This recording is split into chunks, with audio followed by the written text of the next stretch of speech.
Throw your motherfucking hands. Get 'em high. Yeah. Welcome back to the 1 a.m. pod, man. I'm Rashad Milligan, joined here by my co-hosts Jelani and RB Mo. Fellas, how are y'all doing tonight? Man, feeling blessed and grateful, man. You know, you got out of back-to-back Bible studies. You know, shout out my boy Rashad, shout out my boy Ephraim. Feeling the word running through me right now. You know, how you feeling today, Jelani? As the YouTube viewers can see, me and my brother, my guy, we that's how we locked in, because we didn't plan this.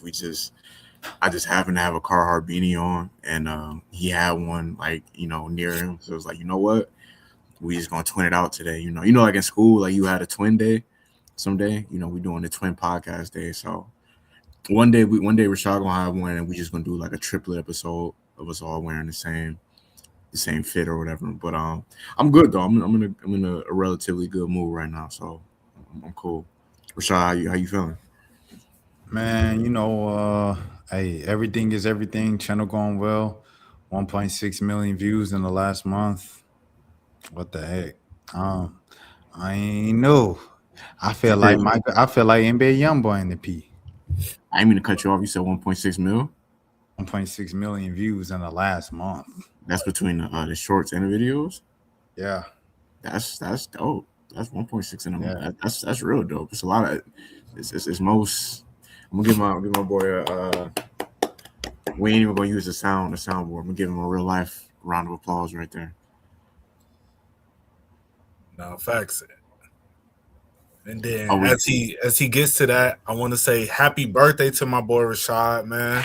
Oh wow, bro! This is a podcast moment where I do feel bad, because I didn't know, even though I don't think Rashad told me on my birthday either, so we good. I don't feel as bad, because we both know the love is there either way. It's just everybody be having real life stuff going on. You know what I'm saying? So happy birthday, my guy. Damn. I ain't gonna lie. I just know Jelani's birthday is in November. Is usually like somewhere maybe near Thanksgiving break, and then like I know the last two birthdays we have tried to do a pod on that day, and he's like, "Yo, I'm not gonna lie to y'all, it's my birthday," and then we don't do a pod on that day. So that is I'm what actually know surprised on my birthday. that you well, it's a Tuesday, so it ain't like you could really be super outside, but like I'm surprised you ain't doing nothing tonight. No. My birthday was yesterday. Oh, that's even worse. No. Yeah, you get. But I knew it was in January though. Yeah. I feel like, I mean, I think everybody, you know what I'm saying, for the most part, know they people's, like, you know what I'm saying, months. Like I mean, I know Mo's day, but Mo and I go back to sixth grade, so that's different. Mo was April. Yeah. Yeah, exactly. See, April 10th. 10th. Okay. See, I was gonna say 25th. I would have been off right there. And then my boy David, from Georgia State, David Deacon Shealy, Game Day Grace Pod, another great podcast, over there with Corey. His birthday is February 10th. And I remember his because David in college used to wear a Falcons customized jersey with the number 10 on it. And it was Shealy.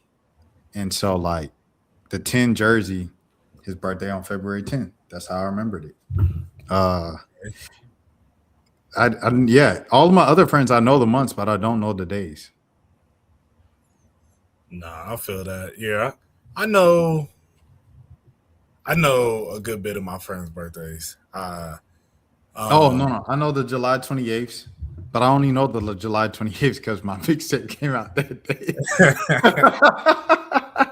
Thanks. I know July 11th, Mhm. Trey, and I know Trey's because it was his Twitter name for like 2 years, July 11th. He like never changed it. So that's how I remember Trey's. That used to be a thing on Twitter, like You they change your name to countdowns. your birthday around the time of your birthday. Yeah, exactly. I got this boy Ryan that I used to go to Valdosta State with. He's the one who Shout out to Ryan. Shout out to Ryan, man.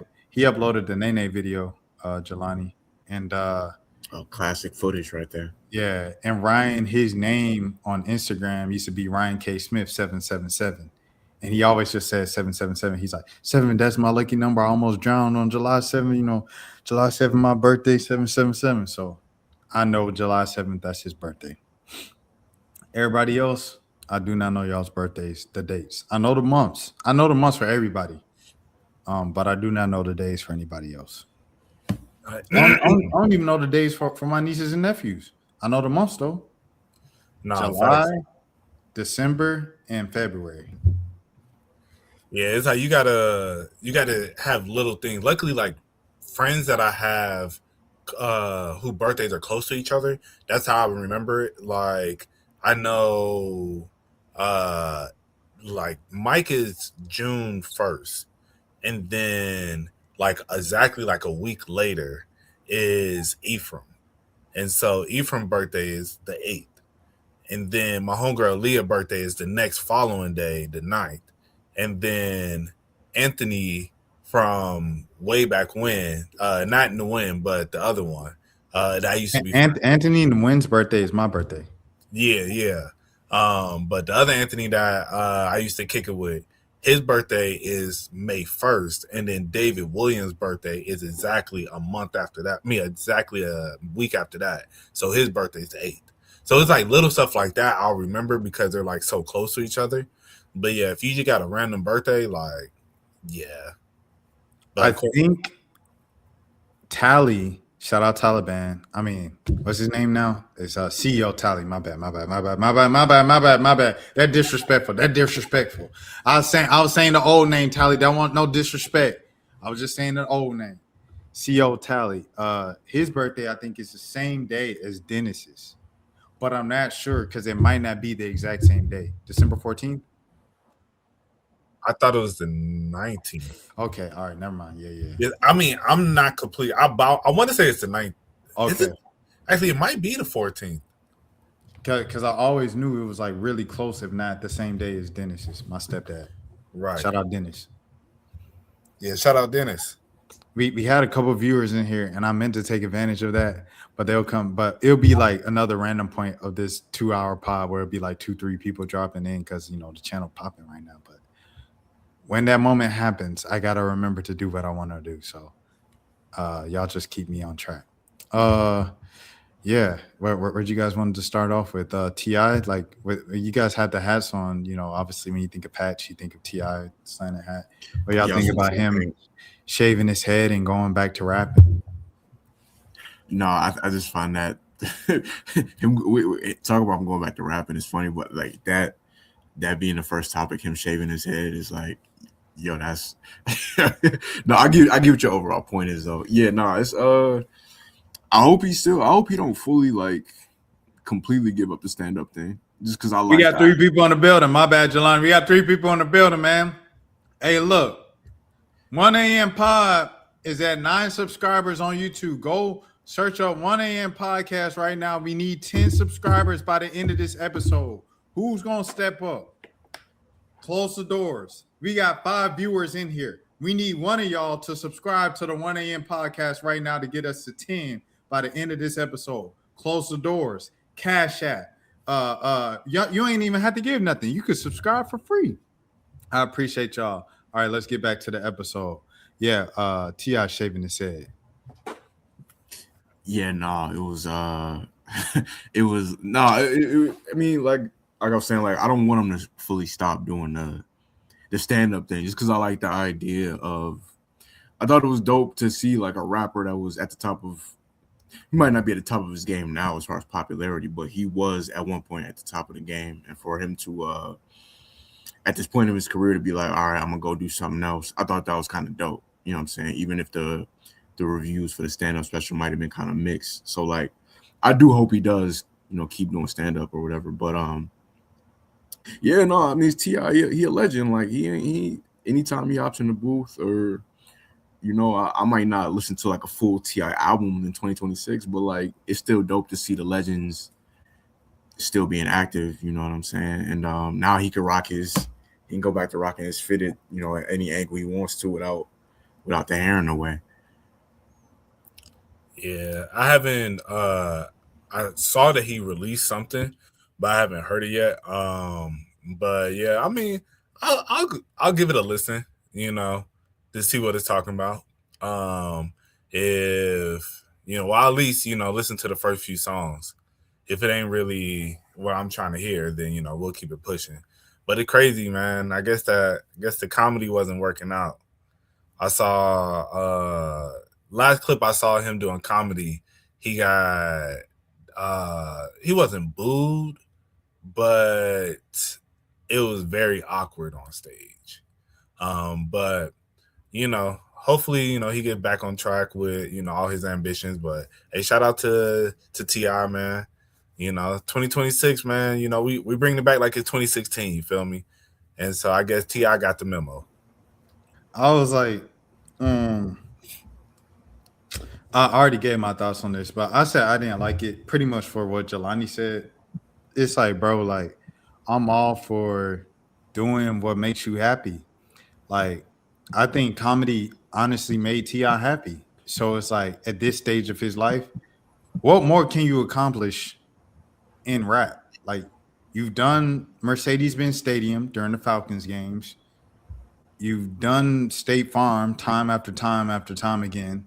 What more can you do in rap? Like, you've reached the pinnacle of rap for Ti's career. Like, you performed at the Grammys, Swagger Like Us. You won Grammys. Like, you're solidified. Um, at this point in your life, if on the older side, kids all grown up, if you want to just grow your hair out, become a Rastafa and do stand up and get booed for it, but it makes you happy, do that, bro. Like, it was a lot of people that was like, nah, Ti, this ain't it. Go back to rapping. Like, we want to hear raps. And it made me think of Andre 3000, to be honest, because it's like the same thing that I was saying to Andre, like, bro, like, put the flute down, bro. Like, just go back to rapping. But it's like, if that what makes Andre happy, bro, that's what makes him happy, dog. And I mean, who am I to be like, stop doing that, bro? Yeah, but getting booed in comedy, like that's comedy is one of them comedy like it you don't really see comedians pop off in their 20s a lot of the times because comedy is one of those things where it usually takes them 5 to 10 years of like being kind of I ain't gonna say being trash, but like 5 to 10 years of you might suck at first and then after 2 or 3 years you might get good and then it takes like 5 to 10 years to get kind of really good at comedy before you even get any attention. So it's like the only thing he's at a disadvantage, obviously though, because he's Ti, so he don't get to go through the awkward phase of bombing at like an open mic night and then going home and then coming back the next day, like most comedians get to. So, but yeah, no, it's dope to see. I mean, it's cool anytime the legends come out and they still decent. Like I haven't heard the song or whatever, but I heard the snippet. I don't know. He didn't put it. He didn't put out an album or nothing like that. I think he just put out. He ain't put out the album yet, but the album, the snippet, and then the single he released after that was Pharrell. So I don't know if the album is Pharrell, the whole album is Pharrell, but excuse me. From what I gather, I think that's what it is. His last album was good. The joint he released during the pandemic, it was good. The one with the song with the money on it. What was it I called? liked it. I don't know what the song is called, but the money's on there. I like the album. I mean, I didn't replay it all the time. Like, I'm not gonna lie to you and say like, yeah, this song made my playlist, but it was a good album. It was like around the time where I was just listening. I was trying to listen to as much as I could because we were just in the crib. But he released out. It was like I remember T Grizzly was an album I enjoyed that I listened to one way through, and then Young Dolph before he passed. It was all within the same time frame. They all released. I just remembered it. Listened to all those stuff at the same time. I think the tape he dropped in 2020 was Dime Trap. Who That Ti? sounds familiar. Yeah. Yeah, Ti. But yeah, I mean, I feel like if this is still a passion, excuse me. So Dime Trap was 2018. So But if it's still a passion of his, and I said I haven't heard this song, and but if he does drop a good body of work, then I'm not mad at it. The Libra, that's what it would call. But yeah, I'm not mad at it. But so and I get it. It's like, bro, you didn't accomplished everything, but at the same time, it's if this is still the love, what you are passionate about, and you can still perform at a high level with it, then I say continue to do it. So we let's see how it pans out. Realistically, he's not finna. I don't see him going platinum.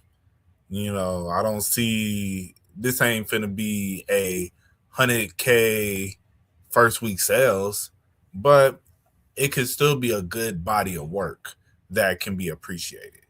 Cause, well, I was about to say Killer Mike. That's like saying Killer Mike, you done everything at this point, realistically with rap.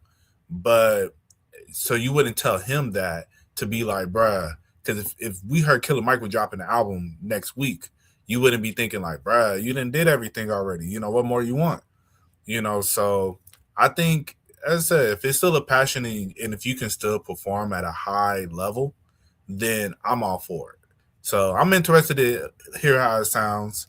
I'm gonna check it out at least. If hopefully it's good, So shout out to Ti. But now that we're on the topic, what's your favorite Ti album? It's crazy. I've never sat and listened to. I know a million. I know a million Ti. I know all the singles, and then I know a bunch of songs from his albums that weren't singles. Like I know a bunch of album cuts, but I've never actually sat down front to back and listened to a full Ti album. And it's crazy because I saw it all happen. Like I literally, besides we weren't living in Georgia when his first album came out, 2001, but we moved back to Georgia summer 2002. So yeah, I saw everything from basically trap music on up, and never. I don't know why that is, bro. Because I had a Ludacris album and listened to that front to back, and a bunch of Jeezy albums, a bunch of Gucci albums, but like never front to back listen to a Ti album, which is crazy. Nah, I feel you on that. I definitely growing up, I was a big Ti fan. But it's tough for me to say which one is my favorite realistically, because I wasn't outside during trap music and urban legend. I noticed the songs off of it, but I think if I was outside or really just tuned in with him during that time, because like I knew some of those songs, but I wasn't really like tuned in to where it's like, man, this was, like of course I know Rubber Band Man and 24s and all that stuff. But when I really, really tapped in, I feel personally was around what was that? If you King, go back, yeah, King. Yeah. King, that was King was such a big. He was so big around this time. You didn't even have to listen to the album like to know these songs. Like it was, he was the biggest rapper in rap at that exact time. Nah, facts. And when he did the Ti versus TIP, I'll never forget the promo when he was on the tour bus. He was Ti was talking to TIP. Yeah, that was a whole era, bro. He was, yeah, it was just from like that 06 to like 08 era of his career. He was at bare minimum, he was no less than like the second or third biggest rapper around that time. No, in fact, what was on No Mercy? Because I remember that album too. That was the last go down. It's the third row. I think not no. Welcome to the World with Kanye was on there. What single? Poppin' Bottles. That's why I know that song, because that's the one with Drake. Wait, what single? I'm trying. What single was the single off of this? Like, I just to be honest, Get Back Up. That was with Chris Brown. I remember that. Yeah, Ti had an era where like, and I'm not making fun of him at all because we all humans. But It's hilarious. How dare you sit right? And when you got to get back up. Yeah, I remember that. But I think the biggest song off of that was Popping Bottles, for real. That was the era when he was going to jail every year, and then he would get out and he would make like a motivational song about getting his life back together. Not to make fun of him. Yeah, I remember that.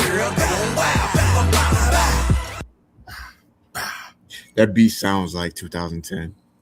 Nah, facts. Remember when Gambino rapped over it?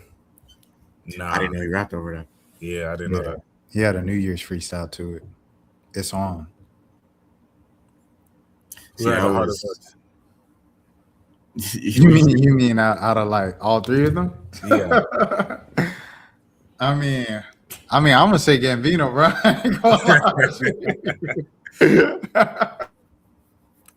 Nah, facts. T.I. was on. He was on Drake Fancy that same year too. Yeah. T.I. still had hits up until like 2000. Nah, but 14, I mean, like you guys said, bro, from 2003 to 2008. Yeah, I'm saying like 03 to 08. No, he bro, was what? Crazy. Like him and Wayne was both crazy, but like I'm from Atlanta, so I'm biased. Like, all right, T.I., of course, but like I'm biased. I'm from the South. But this is crazy. This is a crazy run. These are all classics, 4 classics. But he could never drop an album called Paperwork in 2026. Yeah. Remember, he had the whole he couldn't have those whole allegations with the whole commercial thing, the Crime Stoppers. Like, I know people still talk about it, but like, man, these days, Trouble Man had some heat on it too. I feel like that was the last T.I. album. I felt like, actually no, because Paperwork had All About the Money on it. Not About the Money, About the Money on there. Yeah, but I felt like that's post, like, in my, you know how you see things as like post kind of like retirement albums. Like, he post retirement album. Like, anything after Pablo is a post retirement album, bro. I'm with you on that. I'm a little bit stricter. I go Yeezus. Everything after Yeezus is like everything after Yeezus. Yeah, that's a different era. Because that's when he just started mumbling on completed finished versions of songs. Basically, yeah. Him at this point is kind of, not to get sidetracked, but yeah, he low key is like it's almost like he's a editor almost and a full-time artist at this point. But I don't want to get sad talking about my GOAT falling off. Hey, but speaking of y'all, I know Rashad saw the clip, but with them dudes in Miami playing Hallelujah. So I heard, I didn't see the clip, but I heard that was it like at a party or something like that? It was at a club. Yeah, because I seen it was like an article or something, not an article, but it was a tweet floating on the timeline where it was like, it said Ye wasn't happy about that. Yeah, because he trying to make right with, he's in that era again. Give it a couple years, he'll be back on it. But right now he's back in that, I want peace and love. I'm trying to make everything right. But this was, it's funny because I saw the clip of them in the car, in like the van before, and then I started seeing all the stuff about how they're banned from all the clubs in Miami. So I was confused at first, but I just didn't really care, so I didn't really tap in. But I was thinking that they were banned because they're playing it outside the club before they got in. I didn't know they got into the club and got the DJ to turn it on. I was like, oh, y'all are wilding. And I was telling Rashad, I sent Rashad a meme. I like all the people in there who did not know, who wasn't with them. Like, imagine you in the club and then Hallelujah plays. And you said, you like, oh my hell, it's just like, you'll be like, hold on, where are we? What's going on, bro? Like, the DJ probably put some drops on it and everything. Pew, pew, pew, pew, pew. I got something for y'all with this one. Brand new smash single. Right. And for the people watching at home that might not be familiar with the song, the name of the song is not really Hallelujah. That's what he went back and changed it to. It was originally I know this word gets thrown around, but I got a warning. I already got a warning on my channel. I'm not gonna say the name. I reacted to Speed, and Speed was in Algeria, and they had props, and the end of the video says, "These are disclaimer. These are props. These are professionals. Do not try at home." And Speed was like, "Oh!" He was reacting like that. I was laughing. I uploaded it. Speed's video is still up right now. It's got like over 10 million views, bro. YouTube warning, taken down from YouTube. Da da da da da. I said appeal. They said your appeal has been rejected.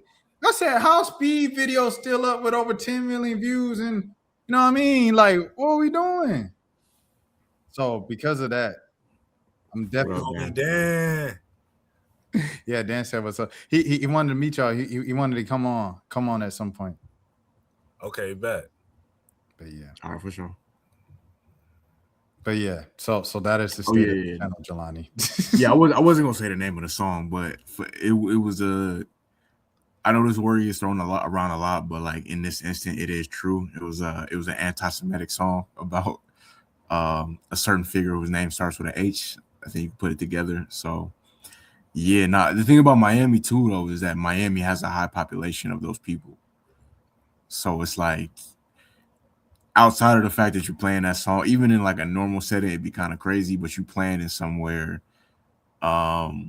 especially at them type of clubs, like where it costs a lot of money to get into, you know, that them type of venues, they be, we too deep in this bitch, we might drop. Yeah, they'd be outside. So you got to be careful with, I don't know where you could really play that song at. it just, you know what I'm saying, catch a vibe. But yeah, you know, play stupid games, win stupid prizes, I guess.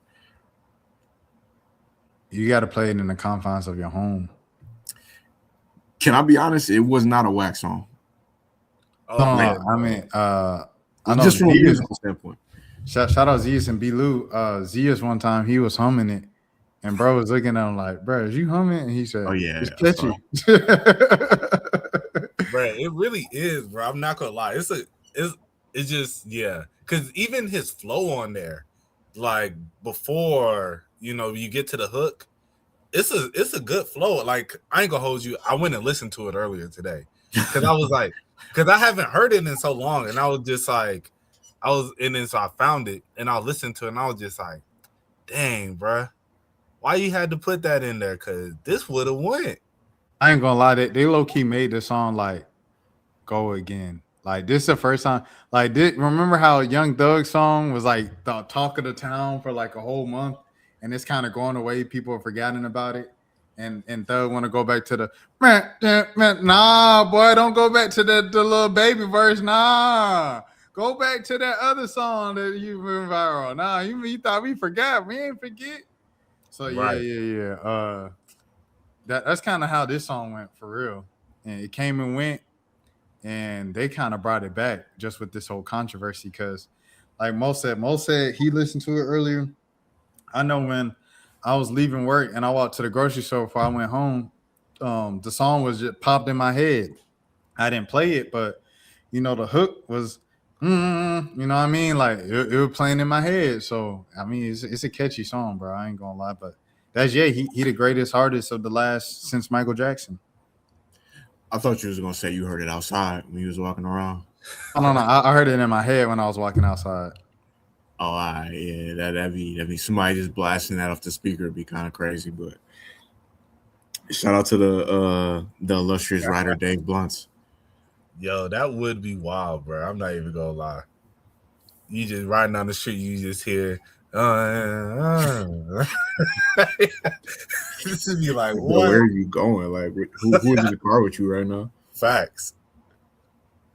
You know, the streaming service. I'd never seen the streaming services come together to get a song out the way like that. Like, they wouldn't even let you, bro. There's some crazy songs on Spotify with all types of slurs in the name that talk about all different types of insane subject matter.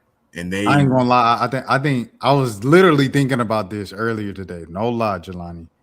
When I was thinking about that song, I said, bro, dang, that's the whole reason why he made the song, because it's like how can we make a song? You know what I mean? Well, you can make a song called "I Kill N-Words" as a black rapper, and Come on, man. it's How not can it's hey, not I'm gonna putting take. on the tinfoil hat. No, I'm How with can you. 21 Savage change his whole life by saying, I pull up, roll the window down, and I'm on that? Right. How can he change his life? He changed his life off that song from saying that's crazy. And No, I'm then with this you. gets banned because this, is talking about a man who, I mean, did the same thing, but to a different group of people. Come on, Mo. The tinfoil hat is on. What are we talking about? What happened? How can 21 Savage change his whole life from saying, I pull up, roll the window down, and I'm on that slaughter gang, murder? You know what I mean? How Yeah. can he say that, change his whole life, become a millionaire, create generational wealth off of that? But if we say something about another particular, that's what they said to Drewski. They say, you done made fun of the Muslims, you done made fun of the Christians. Are you going to make fun of the. It's only one group left. Yeah, no, I saw that. Yeah, no, you can't. Hey, we just know you just can't do it. I mean, like See, this how episode crazy. might go left because I'm.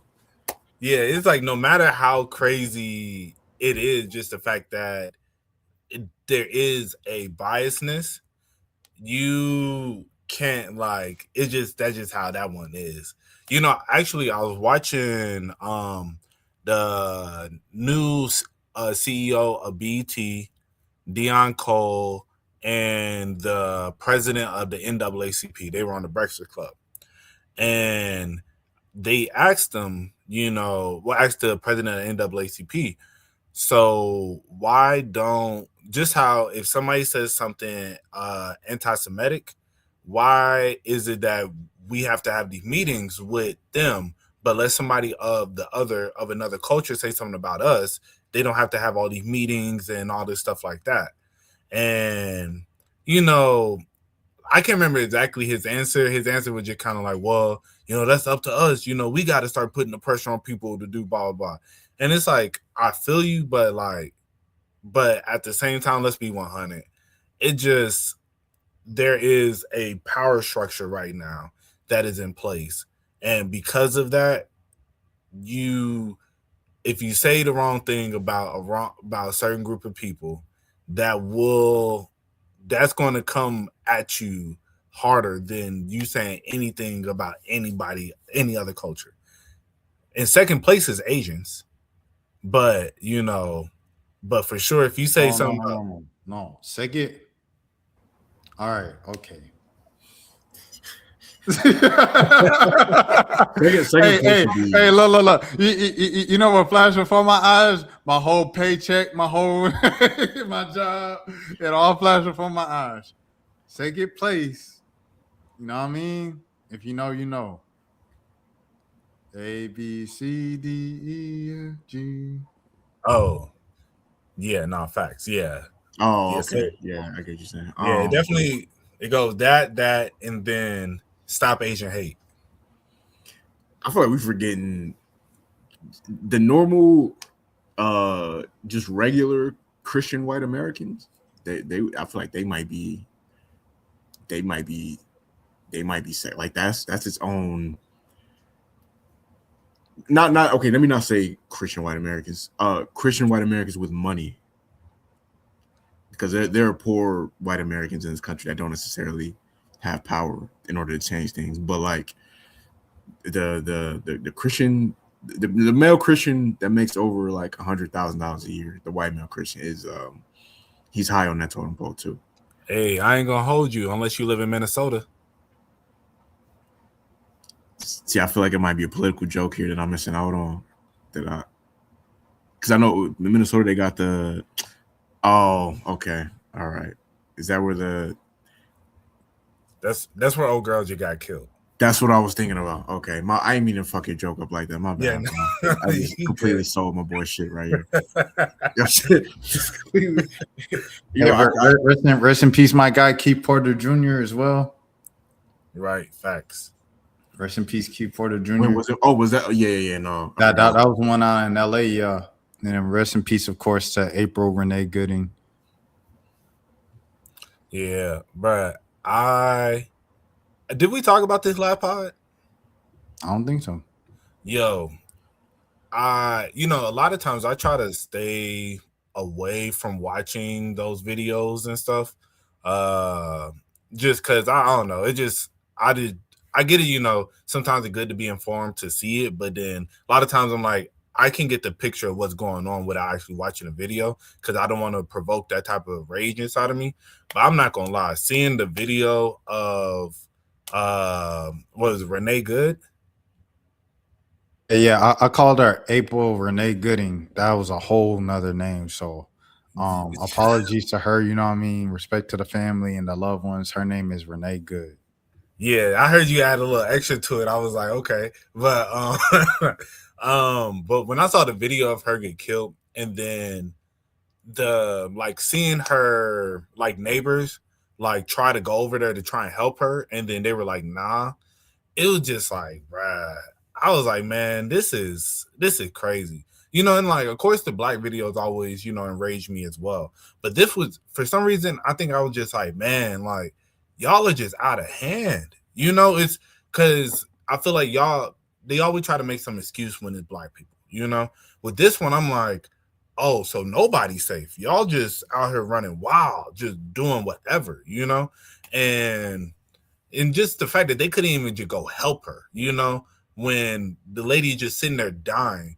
And it's just crazy, man. I ain't gonna lie, it made me realize, bro, I never really thought about this until now. And I don't know if y'all ever have. Like, have you ever thought about if you was in the 60s, the like 50s, 60s, would you been with MLK or Malcolm X? I probably would have been with MLK. I think I would have been with Malcolm X, bro. I think it's easy to say that, but like, Nah, it, cause whoa, what go you ahead. finna say? No, no, I was just gonna say I think it's easier to say like, cause have you seen Selma? Like, I Uh, think Selma give you a great perspective on everything for real from MLK perspective. I actually have not seen something. That's one movie I've actually been meaning to watch. I've never seen it. Yeah, yeah. I watched Selma on the plane one time, and it's yeah. It gives you good perspective of why MLK was moving the way he moved because like you can hear it, but like seeing it in the movie of like this is what happened to them, this is what they saw, and this is how they were gonna react, and then MLK was like, no, that ain't going. You know what I mean? It's like with rest in peace. Once again, B Green, Linton Blackwell. Um, excuse me. We obviously followed that on this channel and stuff. It's like I talked to his manager Tim, and I say all the people out there, because B Green a big figure at East Lake Meadows on the east side of Atlanta, and it's like to all the people that's mad and upset, like what you got to say to them. He said, "Be smart, bro. Like, because if they get us, who gonna say something? Who gonna fight against them? It ain't no more fight if we all gone. If we all off the earth, who gonna fight for them? You know what I mean? So it's like that's true. That's true. Right. No, and I feel that. I think, just sometimes, because I know myself, like at times I get the rage, with seeing stuff like that. And if me seeing, I don't know how I would have reacted with injustice right next to me, like to where like I'm seeing people getting beat, people, or I'm personally getting beat. Like, I just don't know. Part of me feels like I would have been like, yo, we got to get him, you know, like, and I mean, but I'm not saying I'm, promoting violence in any way or nothing like that. But I just do feel, sometimes it's just like it's just so messed up, right? And sometimes I think it's hard to just sit there and watch something and not want to get like immediate payback, and but I think at the same time, when you see the bigger picture, maybe I would have, because at that time you would be witnessing so much that you would be able to possibly think about the bigger picture of like, all right, how can we really make a change here? But yeah, man, I don't know that whole. As I said, the Renee Good thing, bro. It was wild to watch. Cause I mean, but I will say this: I'm gonna just not. She definitely didn't deserve to be killed, but she was wilding. Like I think Unalive. Oh yeah, yeah. Oh yeah. She didn't. Yeah, she didn't deserve to be unalive, but she was wilding. And because realistically, when I saw the video, I was like, "You wild for with them the cops coming up to you trying to open your door, and then you think you finna just drive off." And so that is one thing she should not have done that, but that wasn't warranted for her to lose her life. And I don't think she was trying to run over the cop or nothing. But at the same time, I think as a black man, as a black person in America, I try to drive off on the cops. Oh, bro, it's this. I don't know what she thought was about to happen. Like genuinely, like I really am curious. What was she thinking in her mind? Like, oh, I'm finna just drive off on them. They got me bent. They finna, like it's like, bro, if that was me, bro, I'm going to jail. I might swerve in that corner, bro. Right. Hey, no, rest in peace, rest in peace. Yeah, rest in peace, bud. Terrible joke. But I just wanted to say it just came to mind. But as I said, bro, you got to think. As I said, if it was either one of us in that car driving off, yes, either they're finna shoot at that car. We know they're either fin to pum the car, or they are, or once they catch me, I'm going to jail. There is Bruh, we was about to get hit just because it was like 6 of us in the car coming back from a concert, bruh. That's what we I was about to get hit because of that, dog.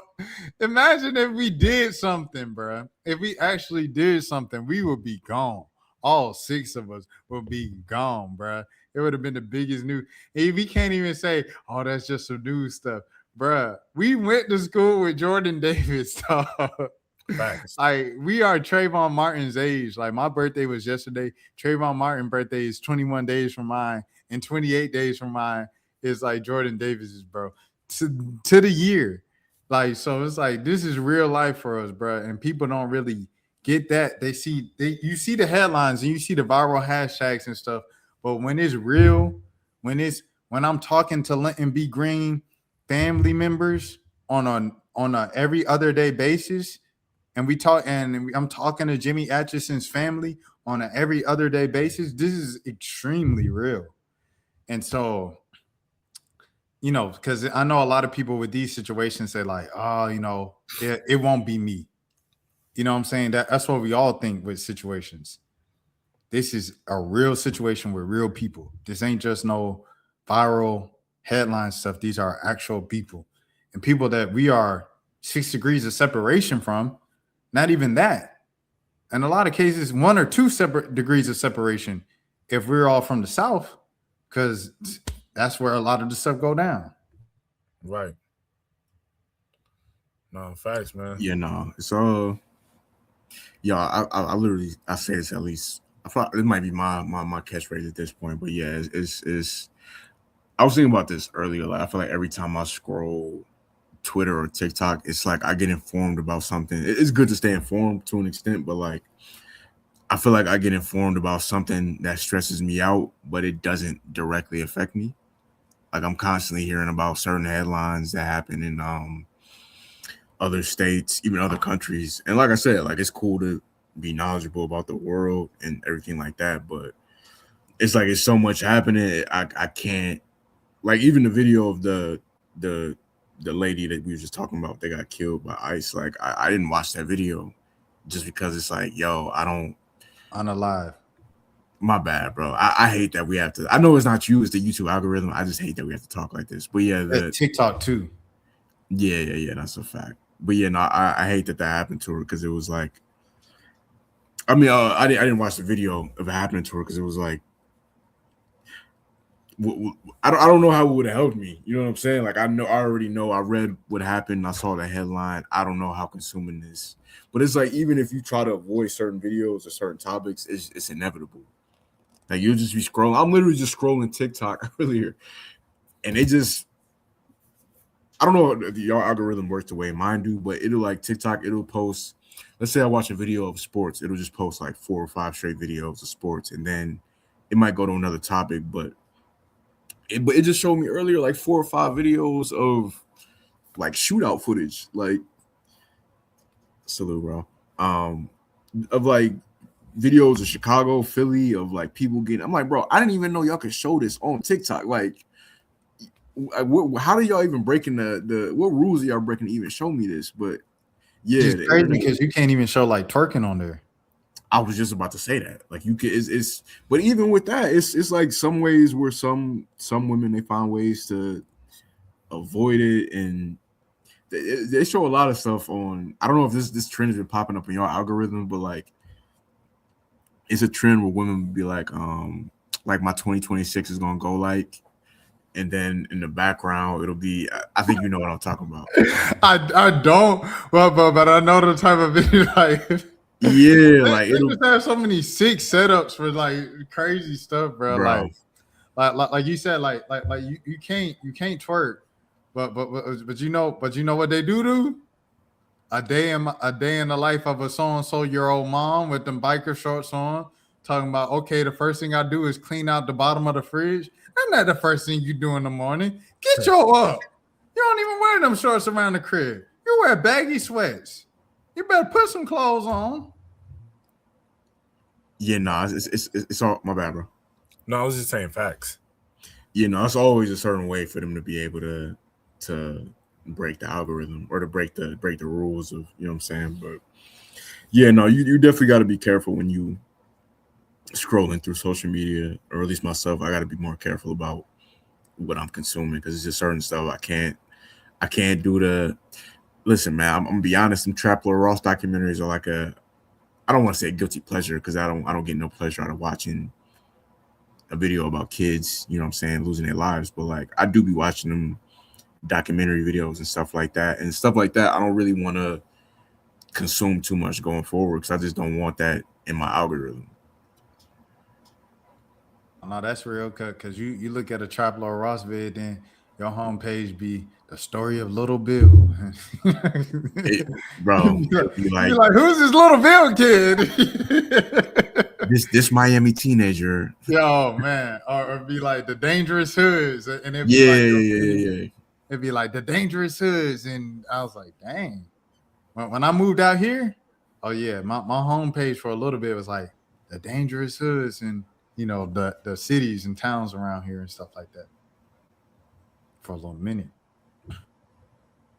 Yeah, see, at least the area you live in or the city that you live in is kind of like, I feel like it's kind of marked off to where you know, like, okay, these are the areas to avoid. Like, it's a little bit more distinct than maybe other cities.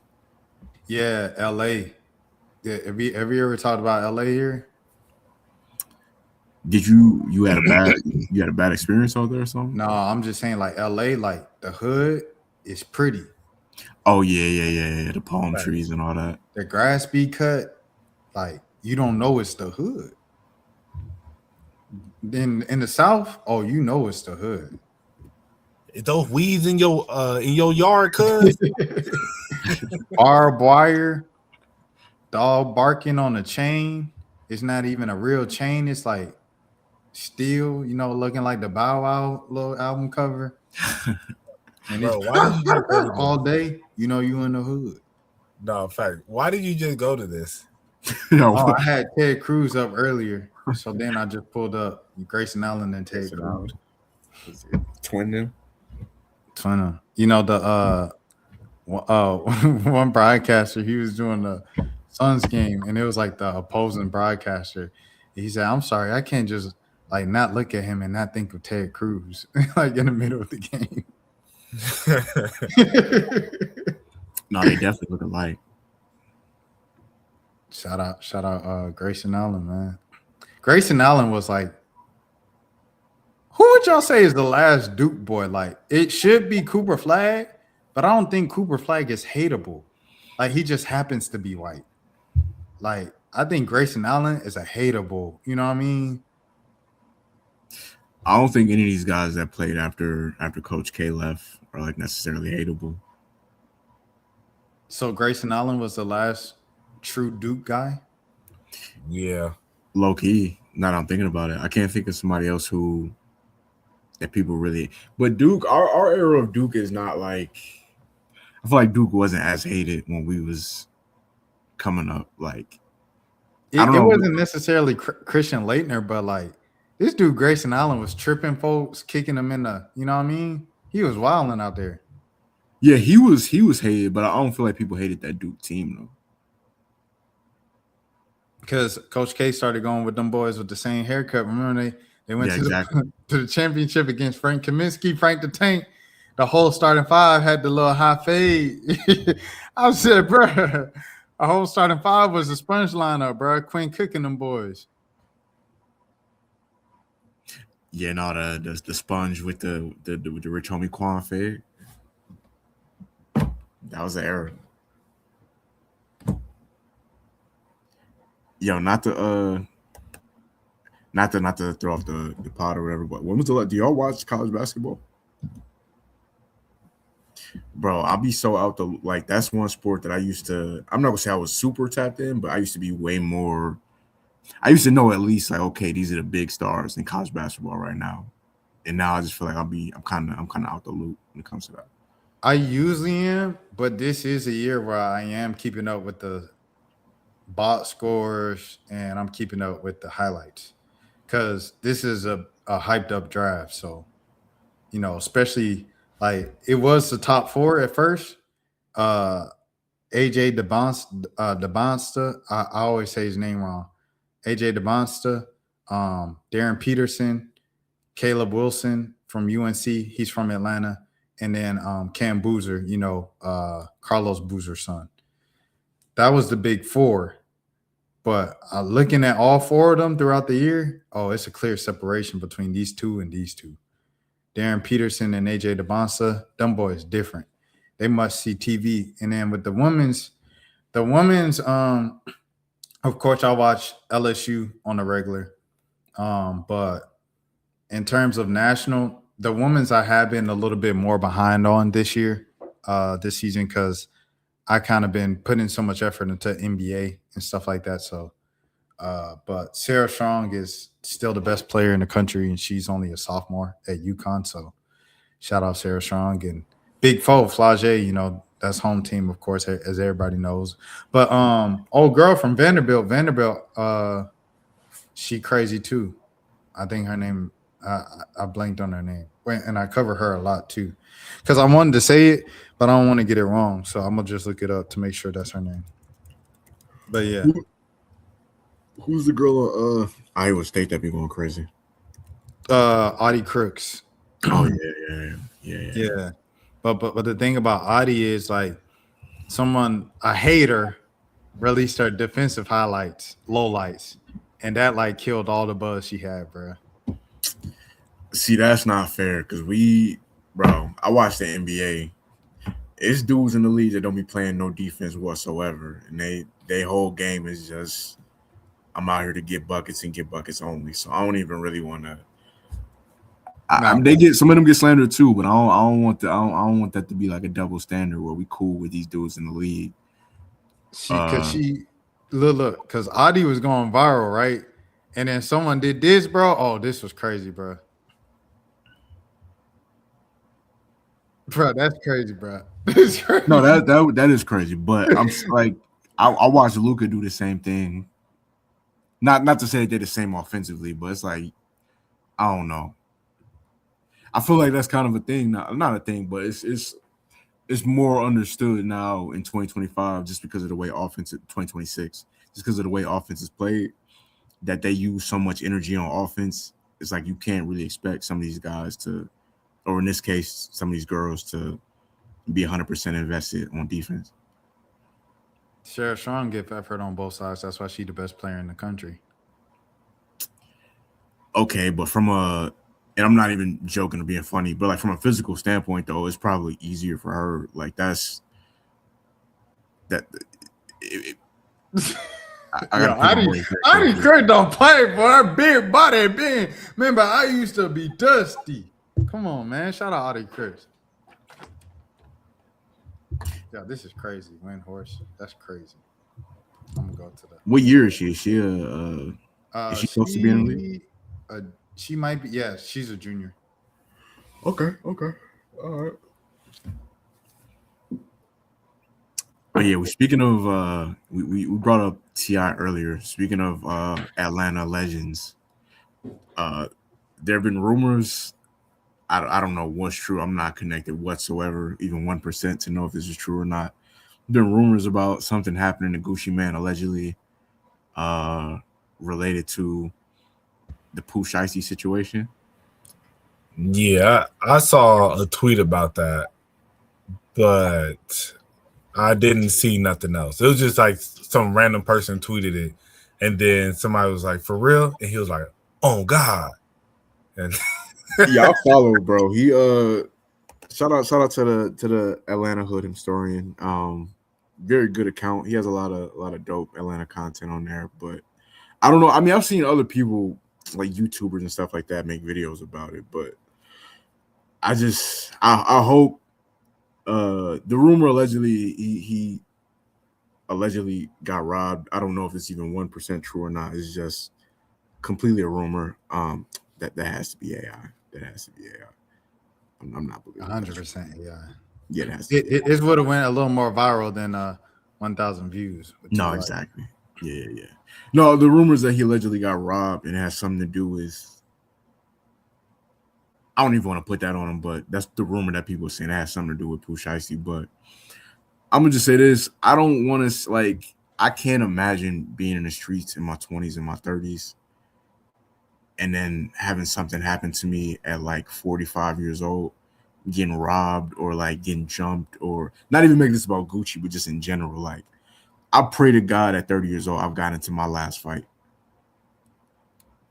Because at this point, I don't even want to go through that. Like, I can't imagine. That's a messed up scenario to go through at 45 years old, getting robbed.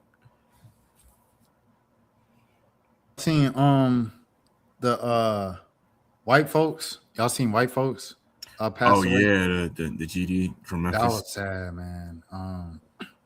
Cause what made me think of it was when I looked him up last night. I seen an old video of him, a dude, kind of shaking him in Memphis, just checking him, and it's like, dang, why they shaking up on OG like that? Like, he don't bother nobody. He don't do nothing but make YouTube videos. Like, yeah. And I seen another video of this, youngin, like, he pushed the old man down and he said stop, and he started kicking him on the ground. Like, what's wrong with y'all? Like, like, leave older people alone, bro. Like you say, Jelani, dog. Like especially the older you get, you start to, what I'm saying, like, just think about it. Like, yeah, I don't want no problems with no young kids. Like, I'm starting to slow up a little bit. Like, I ain't about to get in no fight with no little kid. But hey, what Finesse 2 Times say? He said, if we get into a fight and we swinging and you hit harder than me, that's it for you. Shout out Finesse 2 Times, man. But too many times I've had conversation with people and they said, if we get into a fight, I'm fighting to kill you. And I was like, oh yeah, so this is why I don't fight no more. Cause I've never been in a fight and thought I wanted to kill this person. Me, oh my bad, unalive them, But but yeah, genuinely, like, I've never been to that point. There's been plenty of times, like, when I was like maybe younger, I'll put somebody in a headlock just to, like, kind of be like, all right, bro, let's just calm this down. Like let's just end it. And that'll be my thing. But some people, they'll put you in that headlock and then be like, yeah, you about to tap. It just ain't never been that serious over a temporary, like we mad temporarily over each other. Like, in a few minutes, we not even want to be mad at each other anymore. Like, you want to make a permanent decision over how you feel about me in this temporary moment is crazy. Right. No, facts, bro. Yeah, but it's just the thing in 2020. It's like, bro, it's like you can't even really have a fair fight with anybody at this point. Like realistically, it's people like the cameras that adds another level to it because nobody wants to be embarrassed on camera. If I'm squabbling up with you and I go to swinging on you and you hit harder than me, I'm gonna shoot you.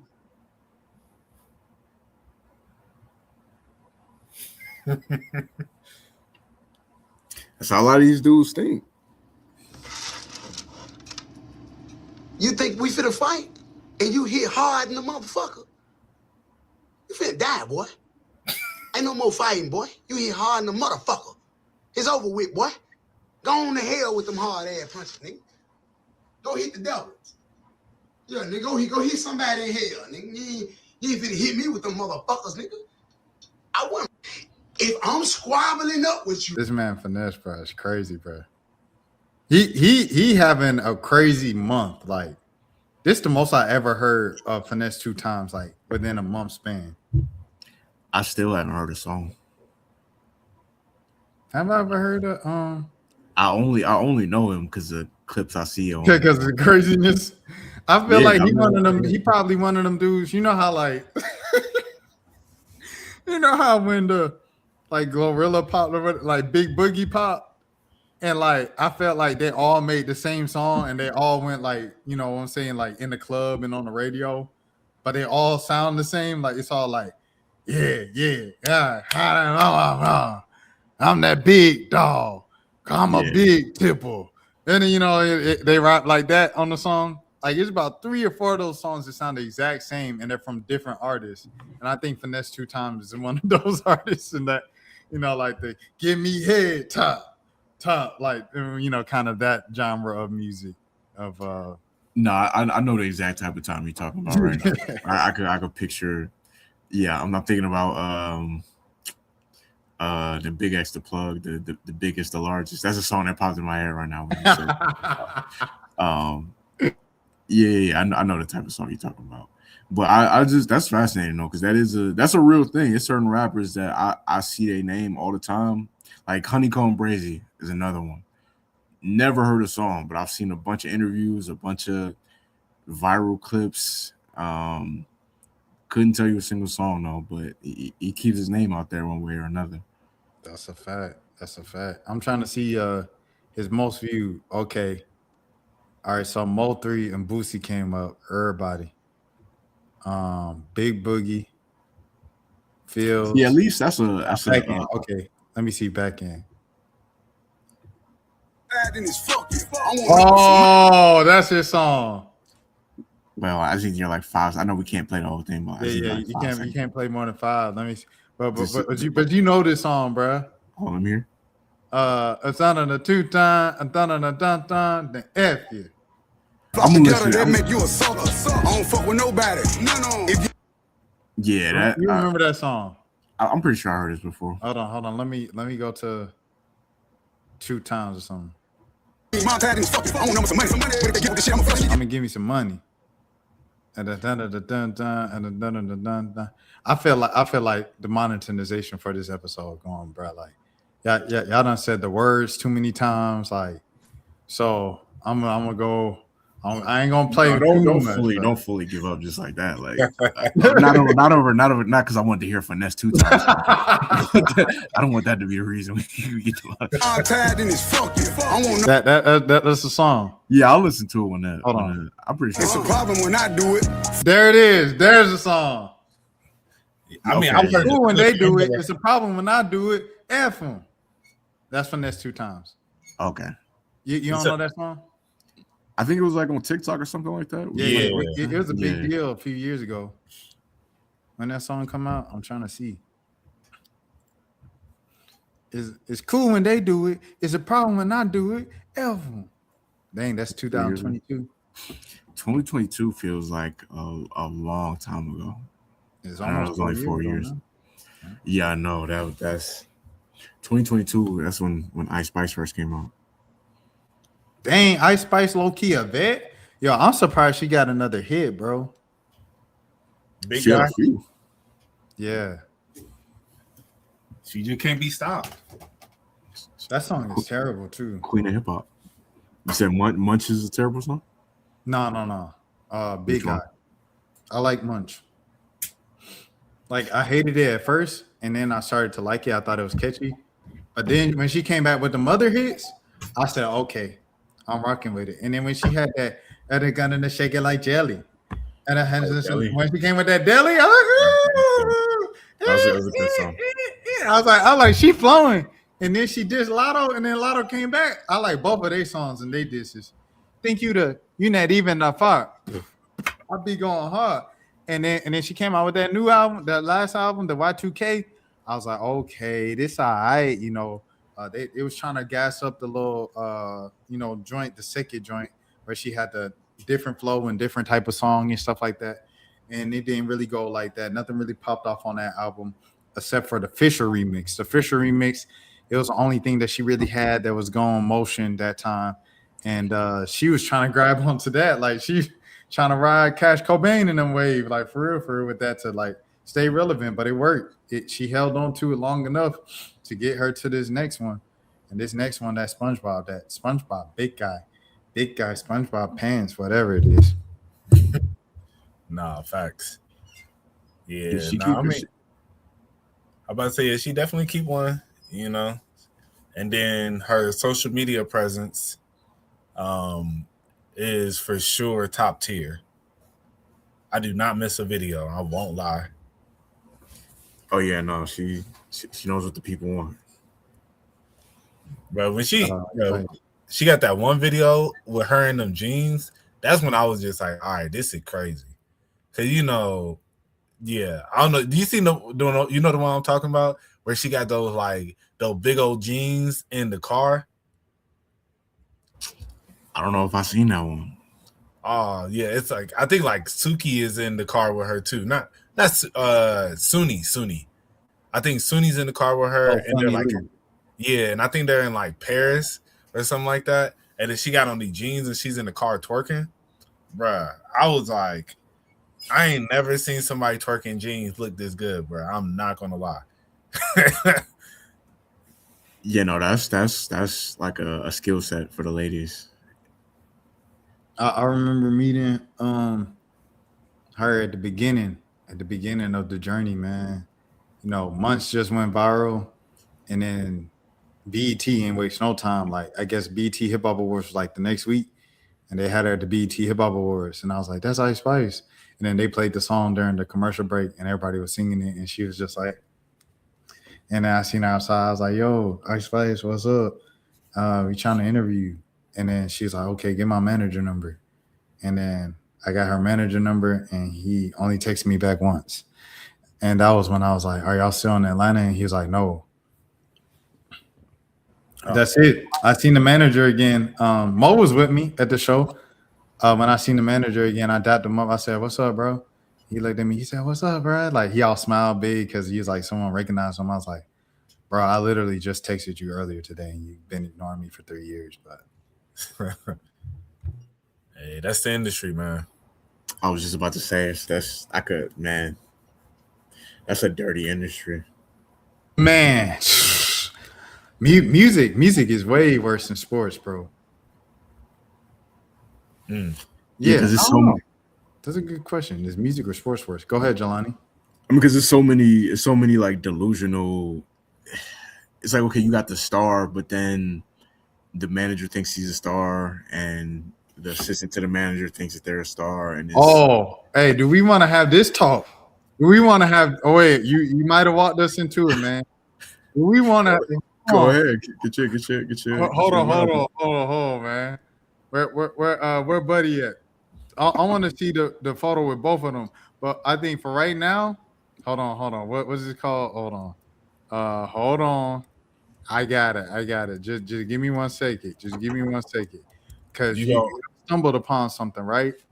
Hold on.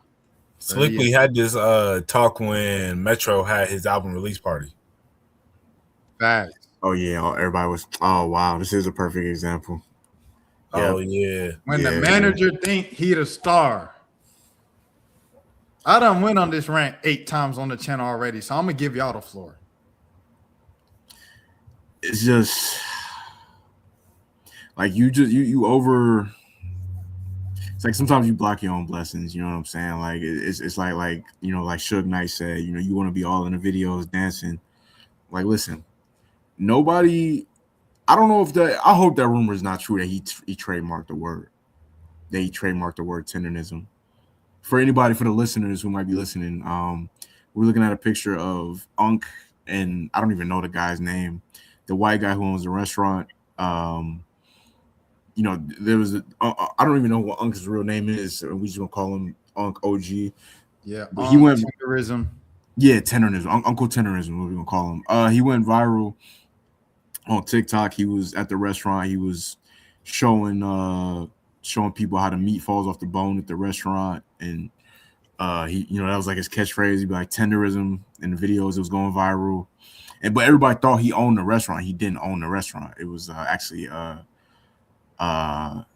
white man, a Caucasian male who owns the restaurant, and he was just in the background at first. He was cool.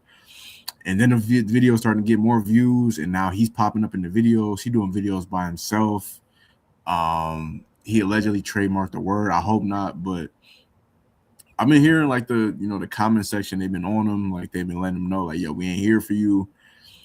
And yeah, man, you know, sometimes you gotta just sometimes you gotta get out the way, bro. Like, it ain't about you. Like, you gotta know when it's not.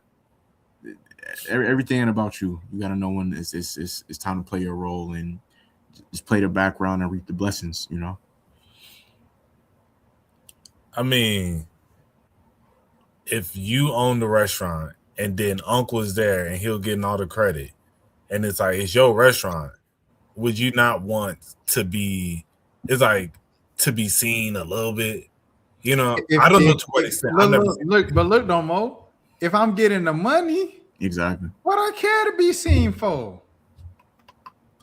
I mean, I guess I haven't personally seen any of the videos with Buddy in it, so I don't know to what extent he's like getting into the videos. So okay, all right, I'll give you and the listeners background on this.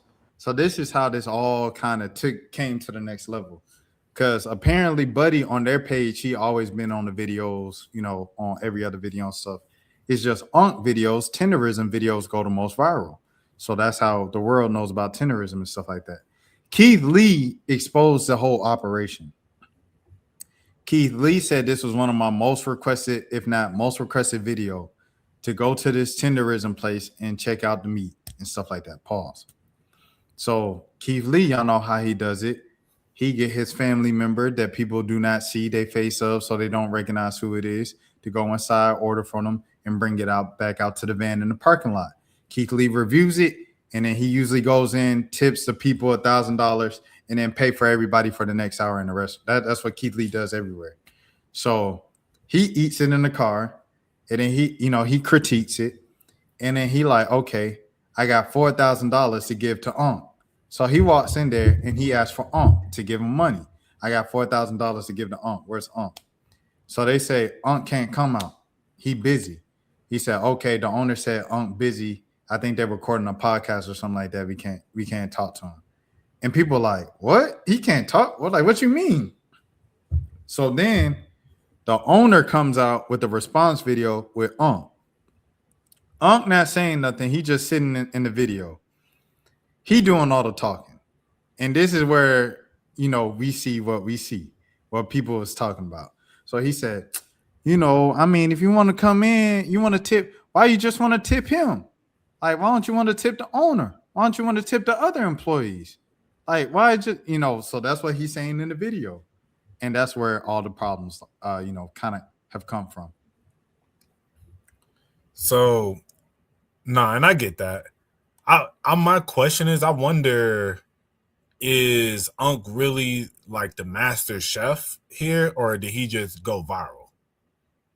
I think he is. I think he was the guy. Like, okay, so I did a deep dive on this yesterday. I haven't chopped up the video to post it as an individual video, but I did it literally on live because I was watching a video and the dude was like, well, I mean, the man he was saying he keeps referring to Unc as his business partner as a co-owner. But if you looked it up, who is really on that paperwork with the state of California? Who is on the paperwork as an owner? I bet it's just him.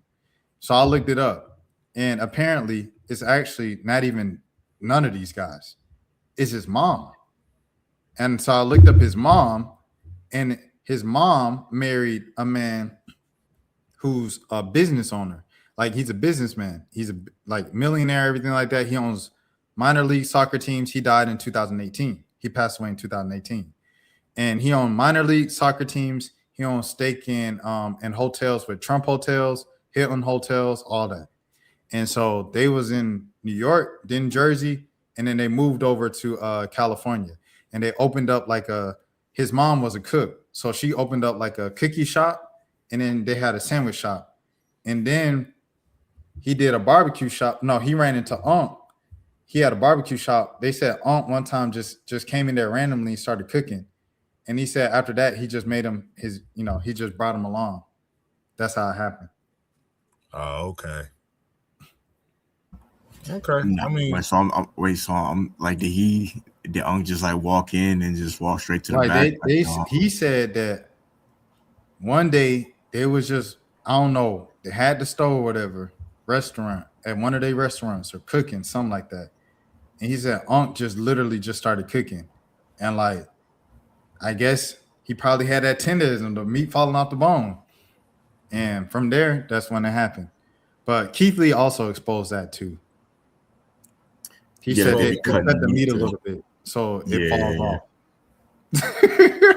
Keith Lee, boy, he be getting after it, boy. Remember, he had the whole city of Atlanta on his back. Keith Lee get it. That's why the people like him, bro. He get after it. He don't hold back. no, facts. Didn't they just make a TikTok though on that account where it was like saying like he was going home or something like that? Unc was That was the thing. They was like, is Unc missing? What's going on? And then I saw another video today that said he put out a message on MLK Day calling for everybody to calm down. I said, that white man behind that camera talking about Yo, that's crazy, man. Like, bruh, this is some real life driving Miss Daisy stuff in 2026. that's how it goes though. I don't even try to get too deep right now because that's a lot of times how it goes. Like even if you look at the music industry, like it's a lot of black faces on camera, but if you look at who's making the most money off of it, it don't always be people that look like us. So not to make this overly deep or nothing like that, but hey, but I just hope Unc is getting a good cut. It'd be different if he was getting paid like an hourly rate. Like, so if I hope, the business is in order where he's making a good salary and, and he's able to take care of his family. I'm sure that's all he wants. But I don't think he even knows that he's supposed to be making money off the TikToks. Like, I'm pretty sure he's not. I don't know how old he is, but like, I don't know if he's aware that that's a thing. That's even a thing that you could make money off of, going viral on the internet. But I feel like he got family. It's not like unless he's just a older man who has no family, no kids, no aunt, no like nephews, nieces, or nothing. I'm sure there is. I don't know. That's what I would assume. But at the same time, you never know. Maybe he is just like not receiving nothing and out here just getting finesse. Because yeah, he easily could. But at the same time, shoot, if he is receiving it, because somebody probably is like, hey, we busting all this down, and like he could be receiving money. So I don't know, As I said, I think sometimes us as black people, we assume the worst, especially when we see a white man involved.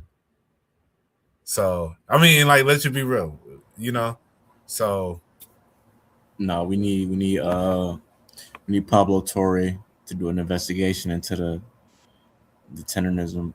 What's the restaurant? I think it's called Destination Smokehouse. Where are they located at? California. California? Oh, okay. Yeah, it's like 2 hours outside of LA. Yeah, and they spell Marietta with a U, not a A. Maria, I've heard of that city. I have heard of that Yeah. city. Someone in the comments was like, "There's a Marietta in California," and they spelled it like Marietta with the A. And I was like, "Oh, I know where you from." No, facts. uh, but yeah, man, no. When I saw that Joker don't even own it, his mom own it, I said, "Oh snap, that's a whole nother. It's a whole nother layer of stuff here."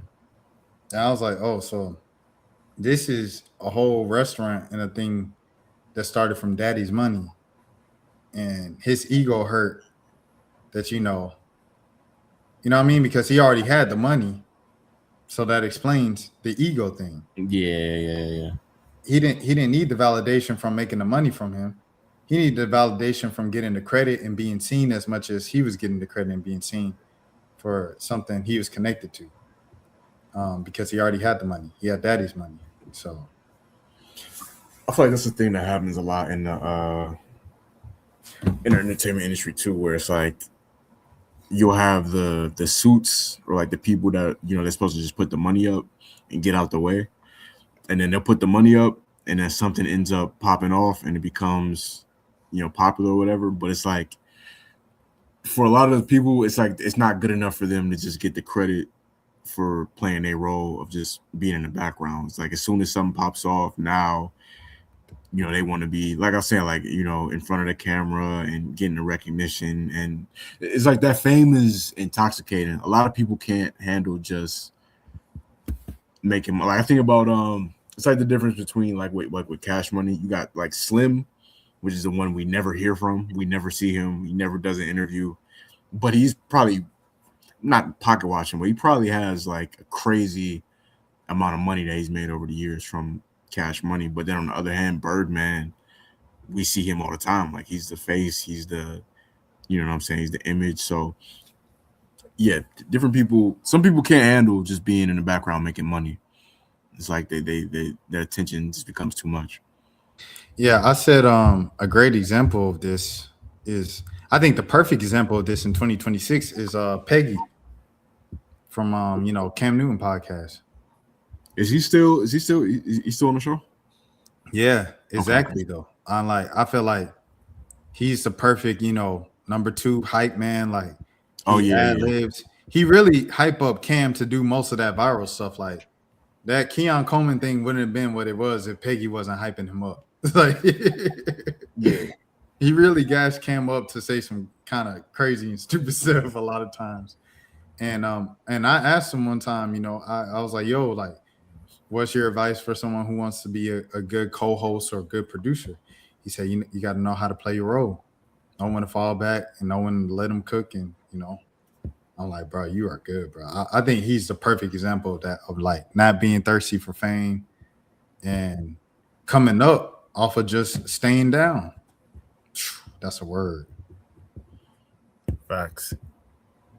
No, I feel like you good at that on this show right here. I feel like you do a great job of like letting everybody get their take off, but then when it's your turn, you come in and it's very it's like very it's very not concise, but it's like very, I don't know, you know how to score and distribute at the same time. We'll put it in the sports terms. Like you know how to get your stuff off, but you also understand how to like pass off and let what I'm saying, other people play their role. So No, I appreciate that. It definitely takes some time. Like this is, podcast, whatever number it is for me. You know what I mean? So it take time to learn, and it take time to learn, and I'm still learning. So yeah, for sure, it's an art to it for sure.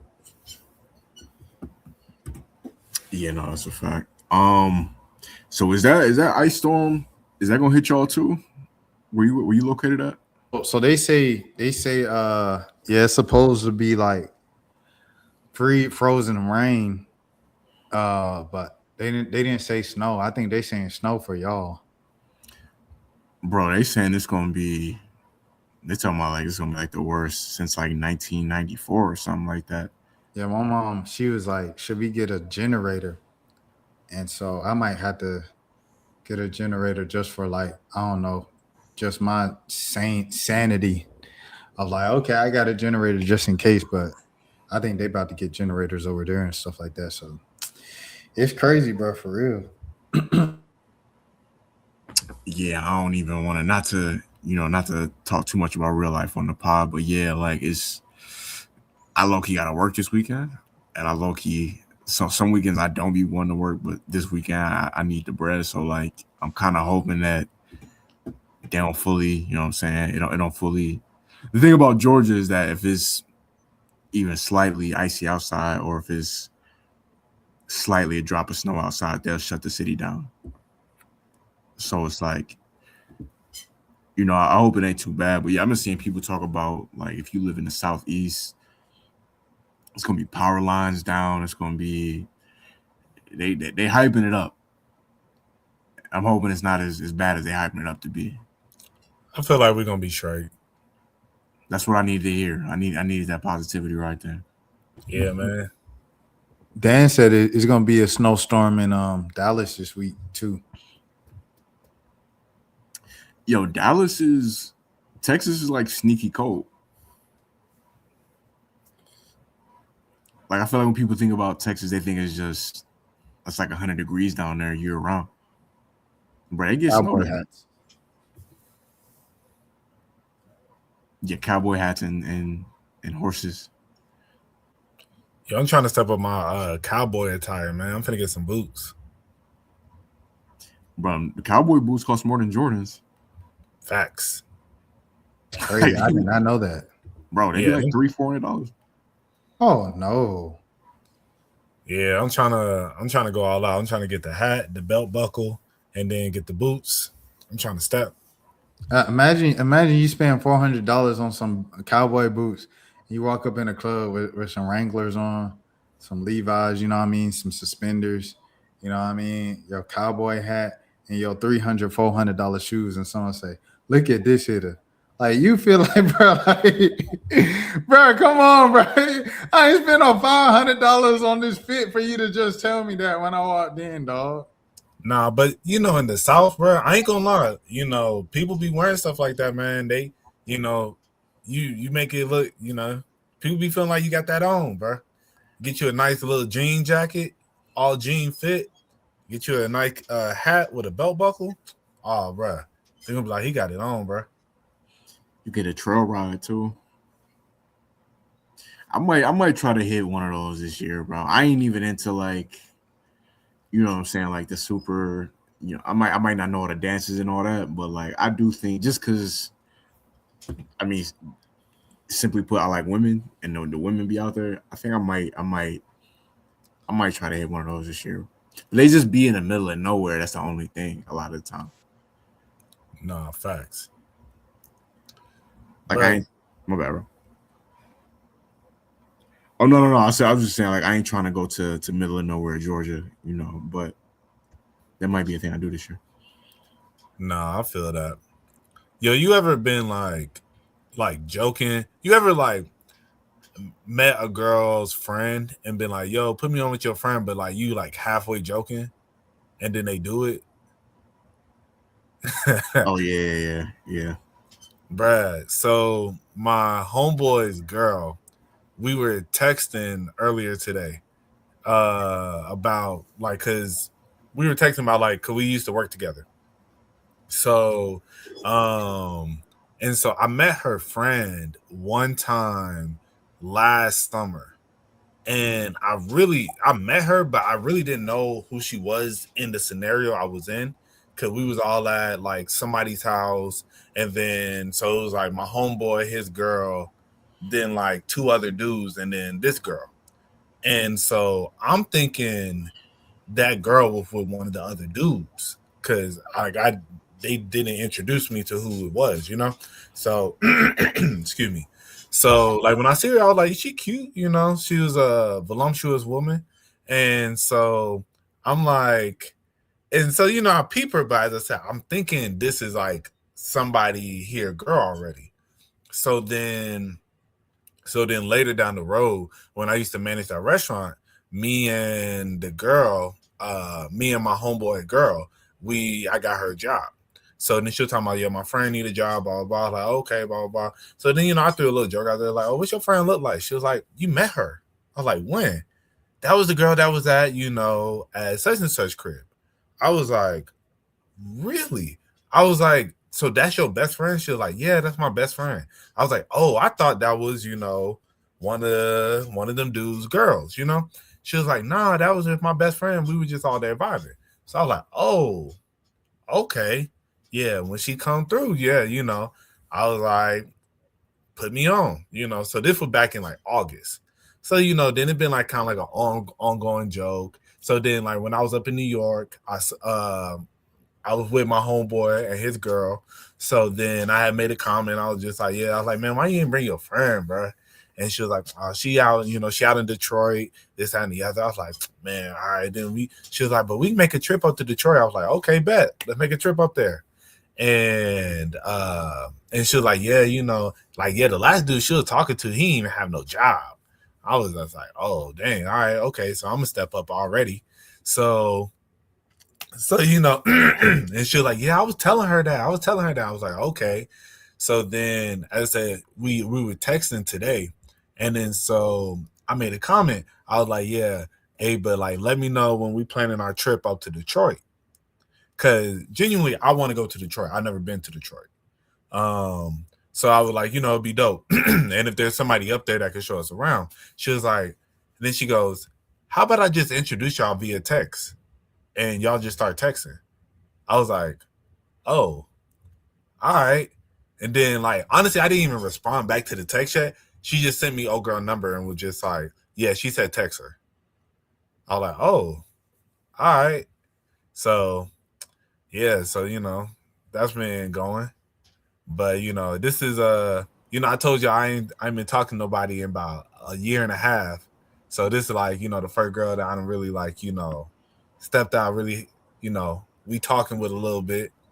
So, hey man, I'm gonna keep y'all updated, This might be the future love of my life, man. See, you coming back into the field. I'm leaving the game. I'm not even I'm good right now, bro. I ain't even say I'm leaving the game. I'm on injury reserve right now. I'm rehabbing, bro. I'm getting my ligaments back together before I hop back in around maybe like summertime or something like that. But no, that's dope. It's dope that does she know what you look like? Yeah, cause we met at my okay, all right, bet. Yeah, because that's crucial. You don't want to be in a situation where she passed your number off and she don't know what you look like, and then you reveal what you look like, and suddenly them texts start coming back a little bit slower. Right. No, facts. You know what I'm saying? But I don't like. I remember. I'm gonna be real. Where we at? We at an hour and 30. So I remember. I thought she was cute. I don't really remember what her face looks like, and I remember she had some big boobs. And I ain't gonna hold you. That's all I remember from her. I was just like, and so that's really all I'm going off of right now. Like, I do not have a recollection of exactly what the girl looked like. So, and she probably don't really remember what I look like because I was only at the crib for probably about like 30 minutes, and then I slid.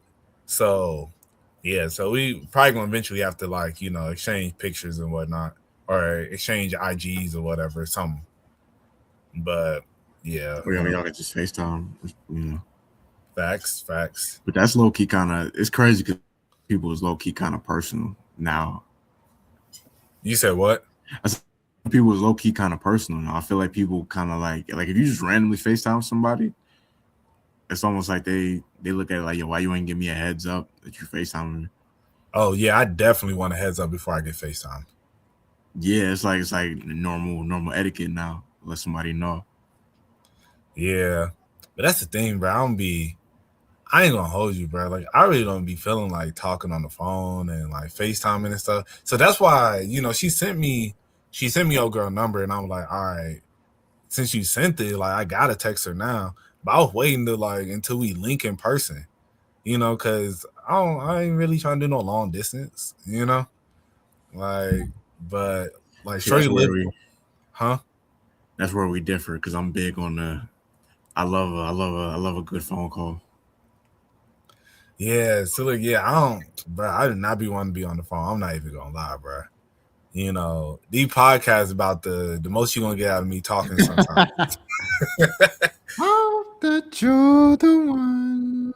But in person though, we can talk for hours. I just don't be because if I'm at the crib, I be wanting to like I be doing other stuff.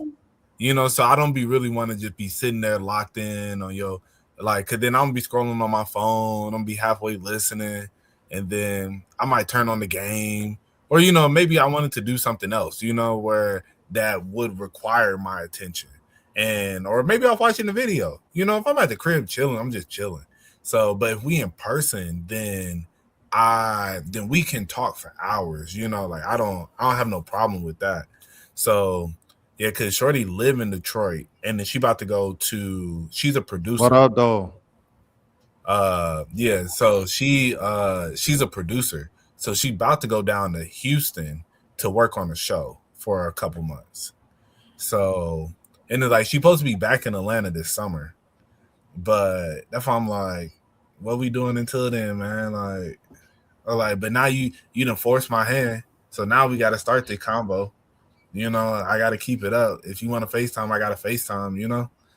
So that's why I was like, you know, you be halfway joking. Like, I threw out the, like, let me know when we plan the trip to Detroit. Like, ha, ha, ha. I ain't expect you to send me your girl number. Like, Yeah. Give you that iPhone 4 FaceTime.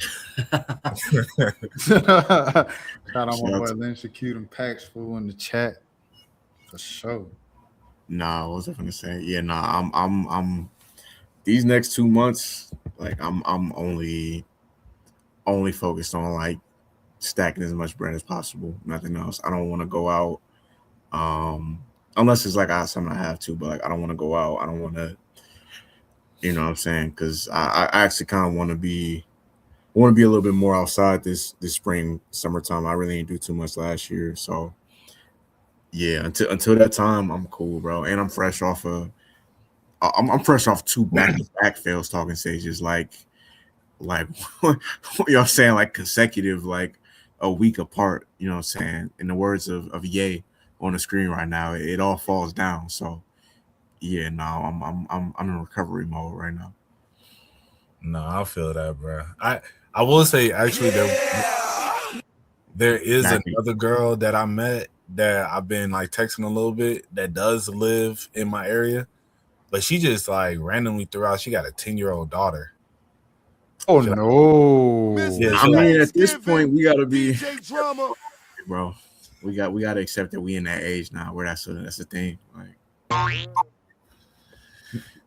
I don't know what that ad lib had to do with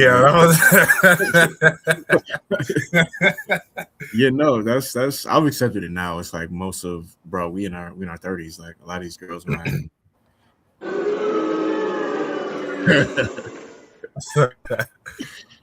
Hey, no. Shout out to all the mothers, man. You know what I'm saying? Shout out all the single mothers for sure. You know what I'm saying? It's all love. It's all love. But see, 10 years old that's kind of rough because it's like, he said, been texting my ex from 2020. I'm down, bro. Listen, I linked up last year with a girl I hadn't talked to since 2020, so I get it. I'm not judging you, bro. Trust me, I get it. Yeah.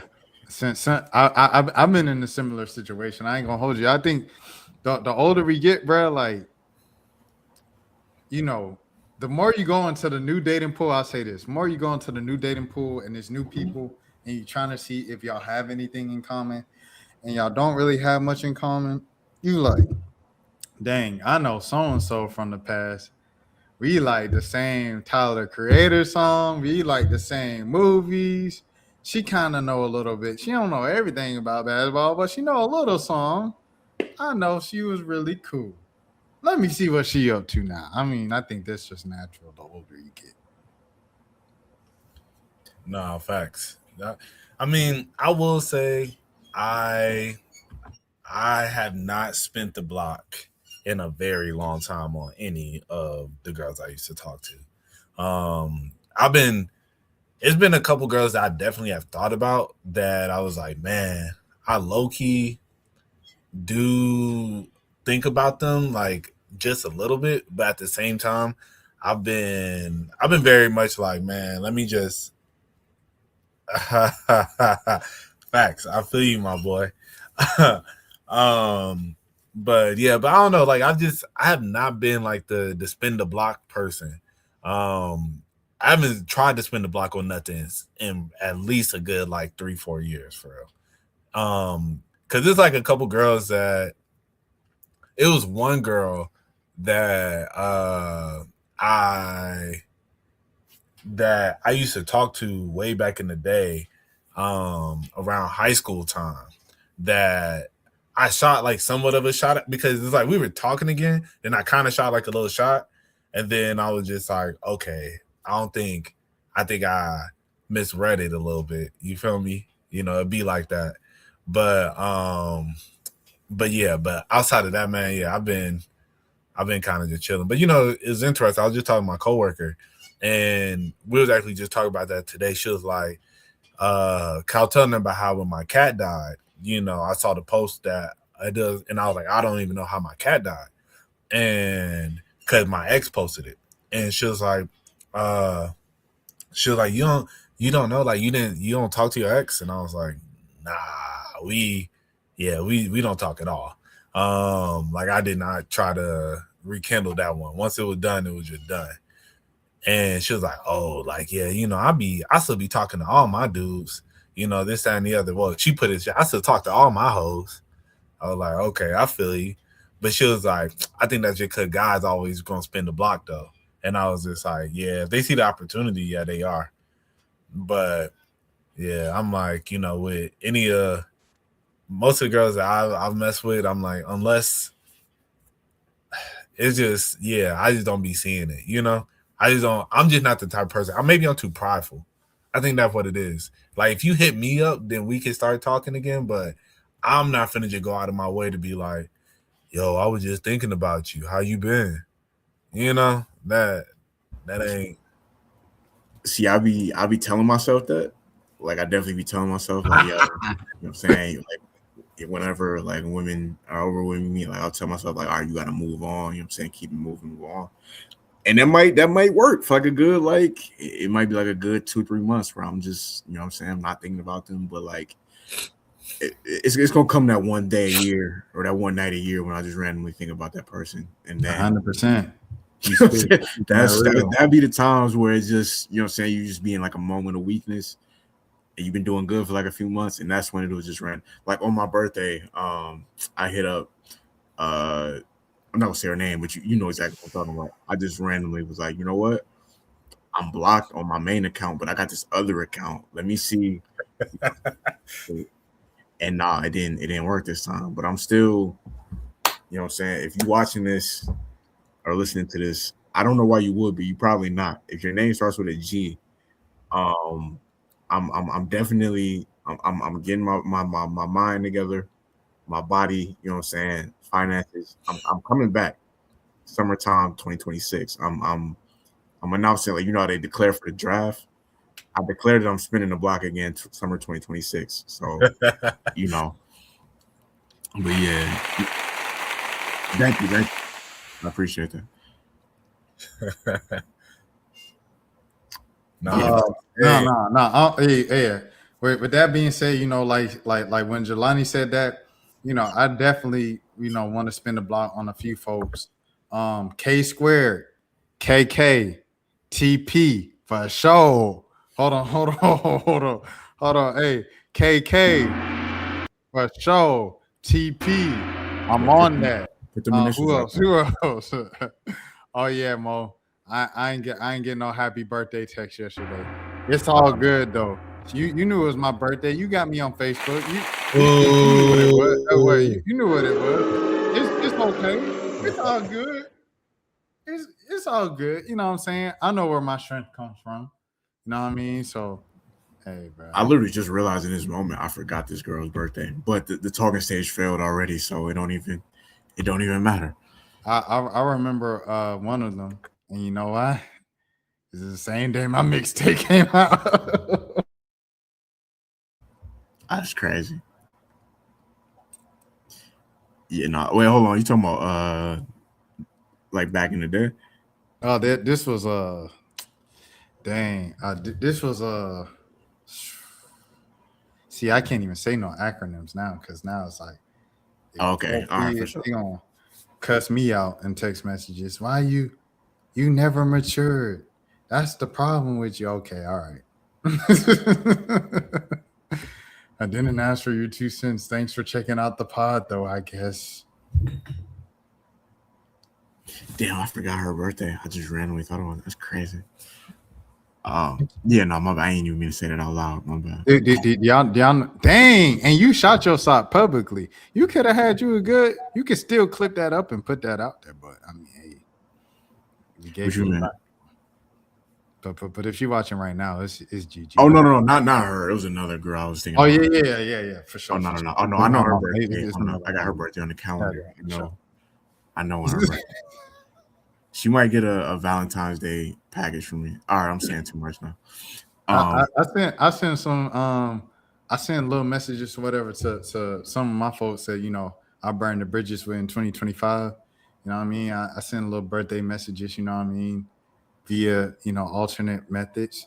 And one of them responded, "Thank you, Rashad." The other didn't. But they didn't send it back. So you know what I mean? So they got it. So nah, that's real. That'd be yeah, that's the thing about if you are gonna do that spinning the block thing, you gotta be prepared for whatever comes with it. Because you might get you just don't want to be a situation where it's like where they don't respond but they tweet about you. Man. That'd be the worst. Where it's like, yeah, they don't respond, but they tweet something where it's clearly like, oh, they talking about me, right? I feel like I was thinking about that earlier too in this conversation.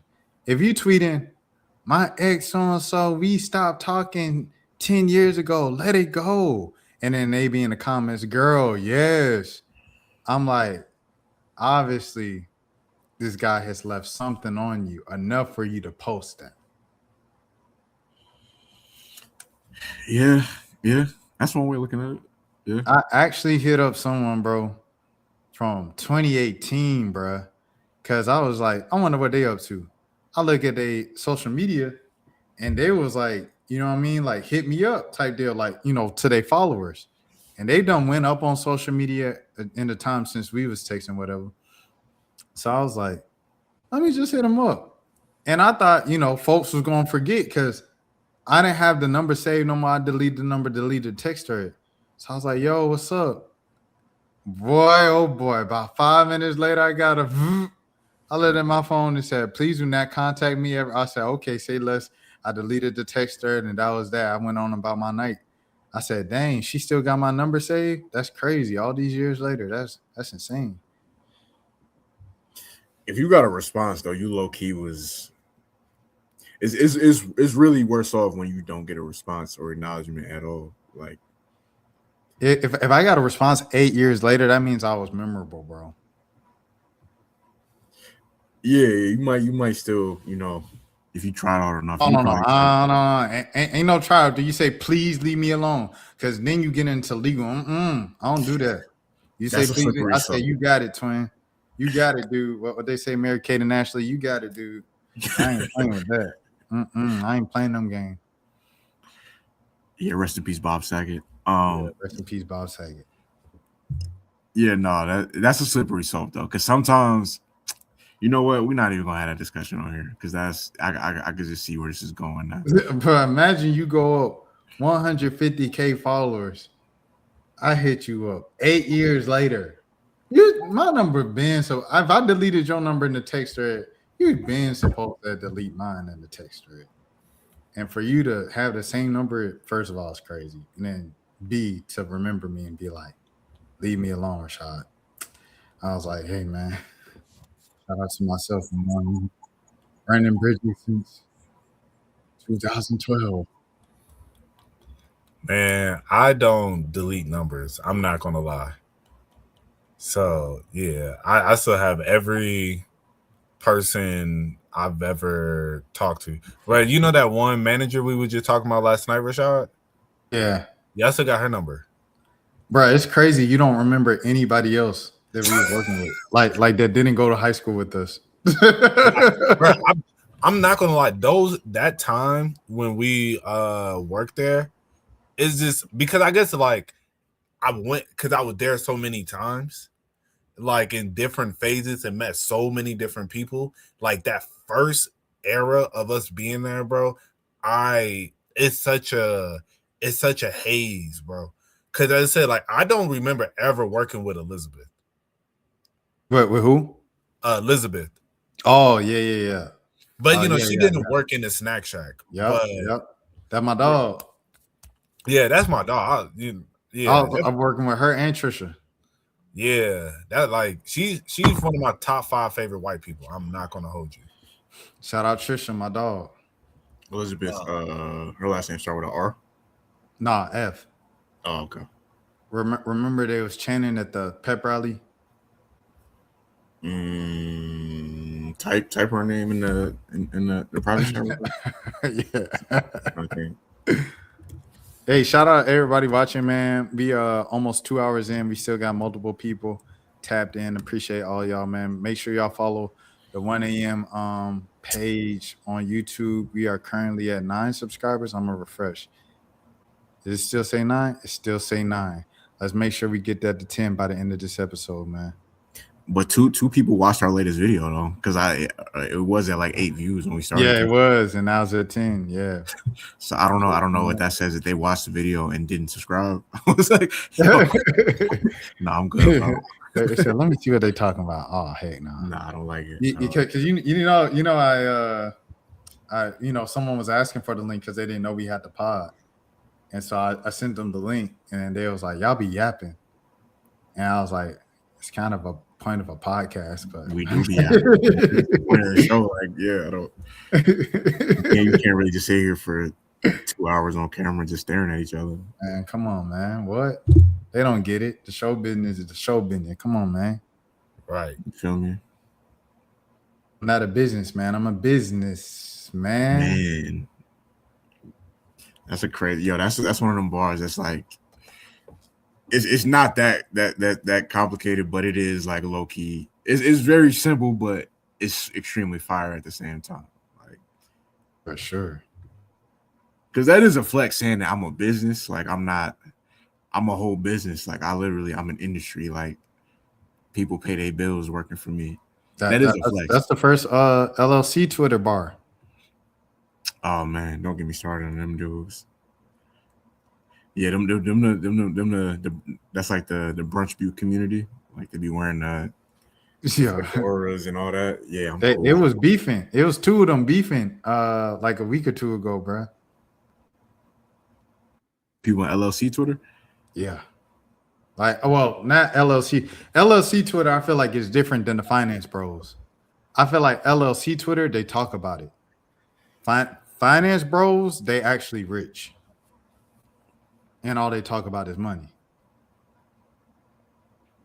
Yeah, I've been looking into I think I'm actually started. I want to at least do like an hour or 2 a day, but I've been looking at day trading, like getting into it. Just I ain't trying to become a millionaire or nothing like that, but like if I could at least make 100 a day doing that, like if I could find a way to do that, I would be happy. Like just day trading, because that's really like a second job basically. Oh, let me know, bro. Tap in with me. You got the sauce?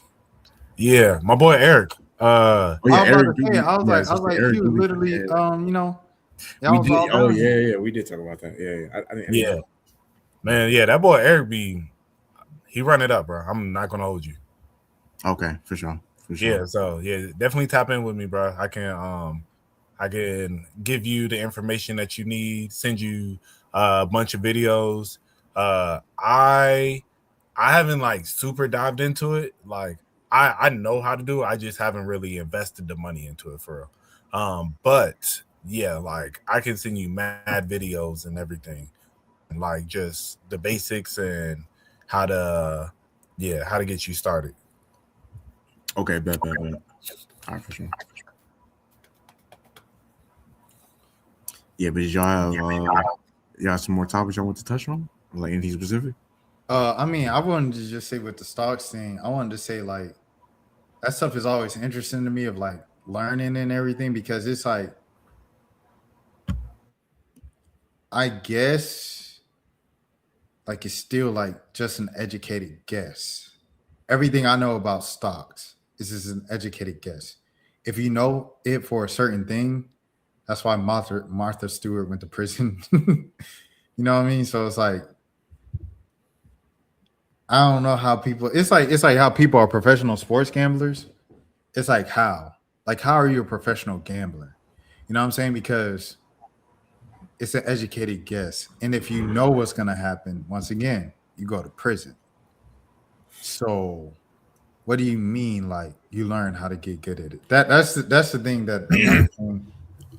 Well, with stocks, you pretty much what you do is when you're day trading, you learn different setups and you learn you follow the candlesticks and like the patterns that they create, and then you take educated guesses off of it. It's like nothing, nobody's ever 100%. But what you do is, the thing is just to win more than you lose. So as I say, you get comfortable looking at the chart and then seeing like, okay, this particular setup is happening. Like it looks like it's on a run, but then you got to learn about like when it goes into a sweep where a liquidity sweep where the market is they're going to fake you out. So you think that, oh, it's about to go here, but then they fake you out and go one way, and then it's like it still does that, but then it takes you so far low that you hit your stop loss. And then that's where a lot of people end up getting messed up because you don't know about liquidity sweeps and volume profile, where you see where the majority of the volume where they are trading at is, stuff like that. So that's why like you learn the chart and then you make educated guesses. As far as sports gambling, I do not know. I've been trying to figure that out. I'm not going to hold you, but it's coming one day. But yeah, but as far as like the market and stuff, yeah, it's literally like learning those little stuff and just understanding what the different candlesticks mean, learning, the like support resistance, is it at a new high, is it at a new low, and it gives you like the market kind of follows the same patterns once you learn that, you know and then you got to tap into the news. There's like websites where there's different like information about, this is dropping, this like report is, where they're finna drop the unemployment, like how much unemployment is for, this quarter or whatever. That's going to make the market move a certain way and stuff like that, and just like right now, oil is up because we just got oil. You feel me? It's up. So, so it's like little stuff like that. If you know what's going on around the world, you add that with your knowledge of the market, then that's how people become professional at that, where they make consistent money, The professional sports gambling is low key like I feel like it's low key not that far off because it's certain people. Obviously, it's not the same thing at all, but it's there are people who have like techniques that they use in like certain sports that they only bet on, or like they'll only bet if it's under these circumstances. So I mean, there are some people that definitely with the sports gambling, they definitely got a science figured out one way or another. But I just think it's probably, even as unpredictable as the stock market is, it's probably way more unpredictable doing like the sports gambling on a day to day. You know what I'm Yeah. saying? Even if you do have a formula, like it's so many things that could go wrong with injuries and things like that. Like you gotta really that's a slippery slope right there. 100%. I remember I was covering Southern Miss, and like when I was in Mississippi, I had a work phone and they had my phone number at the bottom of all the articles. And this dude used to call me like every Friday, Saturday, and just like ask me about like who was on the injury report for Southern Miss. He'd be like, "Is so and so playing?" Okay, all right. So you think they can still?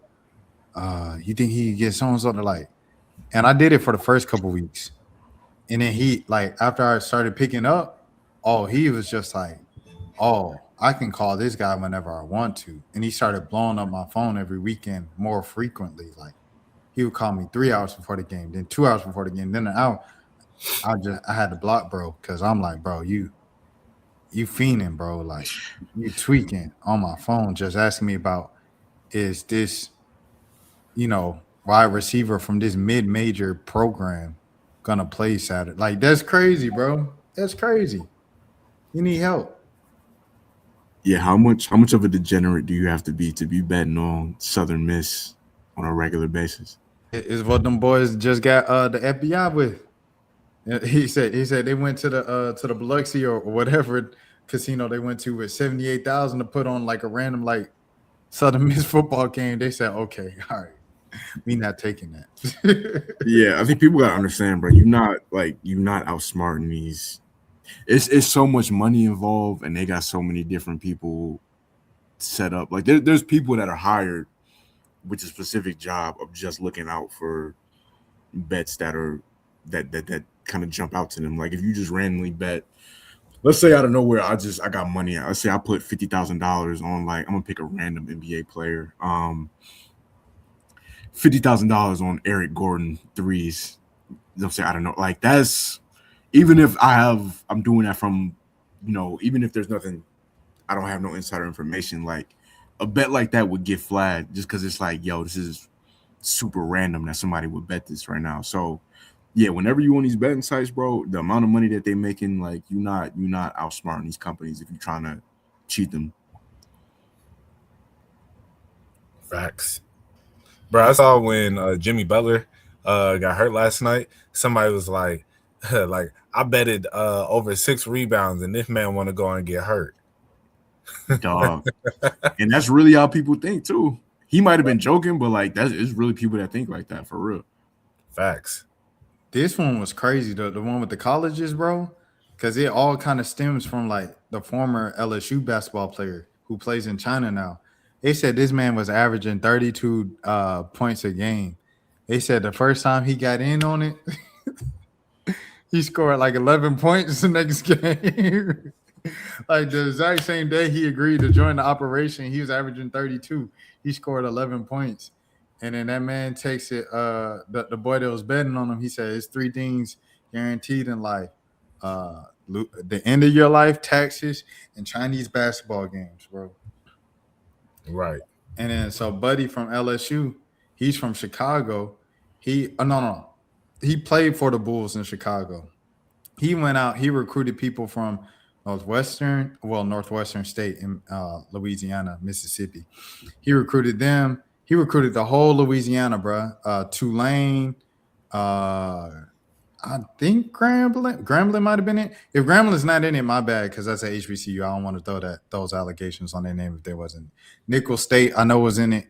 UNO, New Orleans, and they already had 4 guys get caught for gambling last year. This is a whole nother gambling thing. And he said, Buddy right here, he said it's all because they targeting kids who don't get that much NIL money. And so, like, I'm like, oh, it's a wicked game. So that's why they was doing all the betting and fixed games in the mid majors, because those kids don't have the NIL money that the high major kids get. I mean, it makes sense. Yeah, it's just too easy. Like being able to bet from your phone is it's different than going to the actual casino, and like I feel like that's more of a process. Like putting a bet on your phone is so simple. It's almost like you encouraging, especially if you a college kid, a college athlete. It's like it's no barrier to doing it. Like it's no guardrails. No, facts. I ain't gonna lie though. One of my goals this year is I wanna make like a consistent like 1,000 a month off of Prize Picks and like sports gambling. Cause I do pretty solid at it, bro. I'm not gonna hold you. I've made over like 4,500 in Prize Picks alone. and like I use other apps, and so I'm decent at it. Like, 'cause I be tapped into sports, but and then the thing is, it's not like I'm not one of those people that's finna just like I don't do big bets. Like when I bet, like some people they'll put in like 100. I'm not putting nothing more than $20. And if I put in that $20, it's on a promo day where I'm probably gonna get my money back if I lose. But uh hey, but yeah, but definitely like I do want to like I think, I really feel like I can do it. I think I can start making because I'll be like, bro, I'll be seeing these people who be like, you said professional sports bettors, and I'll be like, how are they doing it, bro? I'll be tapped in. Like, but I be tapped into certain sports though.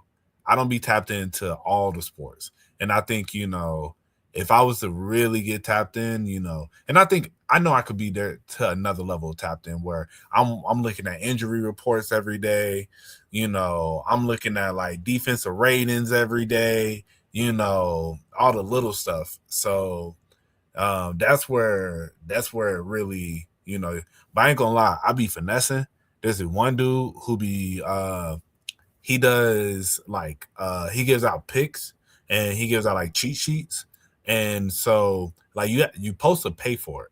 But every week what I do is I just cancel and then redo my free trial. Bruh, no cap. I've been doing it for about 3-4 months, bro. Like, right, he give out, right? Hey, shout out to that man, bro. Shout out to Call My Agent. Anybody watching this, don't tag me. But You ain't have to say the name right there, bro. hey, man, I want everybody to get paid, bro. So I just put y'all on for the little finesse, man. No, I'm saying I don't. I mean, yeah, no, I feel you. I feel you. I used to do Spotify like that back in the day. Because when Spotify like first started getting popular, it's like 2012, 2013. They used to have you could sign up for a 48-hour free trial, a premium, but they didn't verify the email. Like they didn't make you do so. You could literally just type in SpongeBob123@gmail.com and just make a new account. And I had Spotify premium for like 2 years straight when I was like 17, 18 because they didn't check to see if it was real emails to the accounts. Go ahead, Mom. No, I'm about to say, hey, that's a beautiful finesse, man. Yeah, for them 48 hours before I had to make a new account every 2 days. I was about to say, my entire life, I ain't never had premium or nothing, bro. Like, I just been listening to commercials my whole life, bro, until last year when I got YouTube Premium, bro. But now I think about this all the time, bro. I feel like I'm losing my culture because it's like the underground music lives on SoundCloud, and I done abandoned SoundCloud because now I don't, you know what I mean? I might have to do that serious. Because now I don't like commercials no more. So it's like, but the culture to find the good stuff, because I be finding the good. I pride myself on like keeping up with stuff. SoundCloud keep me up to date. But now I done abandoned SoundCloud. So I'm definitely not about to pay for SoundCloud to keep up. So I don't know what to do. I think I'm just gonna be out the loop, listening to YouTube and be in my little bubble and stay in my bubble. Bro, I saw this one person do a skit that was like they were talking about YouTube premium, and it was like, oh, they were watching YouTube and then like ad came on. It was like, y'all sit here and watch this? Like, but that's how I be feeling once you start getting them premium. Like it'd be like, bro, I ain't gonna hold you. I can't listen to like Spotify like without the premium now. Cause with Spotify without the premium, it just be like shuffling random songs and like all types of stuff be going on. I'll be like, bruh, like just turn it off. I be getting mad on my work laptop. Watching YouTube and commercials hit like every 30 seconds. I'm like, no, bro. Like, I mean, no, bro. Can't stand it. But my chat actually bullied me into getting YouTube Premium because I was reacting so much. And I had this one video I reacted to. Shout out Audio Mac. I was actually listening to Audio Mac the other night. I was listening to my old DJ mixes up there. Um, but what was it? What was it? Dang, I Some don't know. YouTube Premium, your Yeah, yeah, chat. yeah, yeah. Yeah. I was I reacted to No One Cares About Megan the Stallion anymore. And like, so of course that video got a few thousand. And then half the comments was like, bro, I got YouTube Premium, bro. I ain't pay for that just to watch you watch ads on your reactions. I said, all right, I get 5,000 subscribers, I'm gonna get YouTube Premium. So then I got 5,000 subscribers. I paid that little $13 a month. Right. Yeah, once you get it, it's like you can't.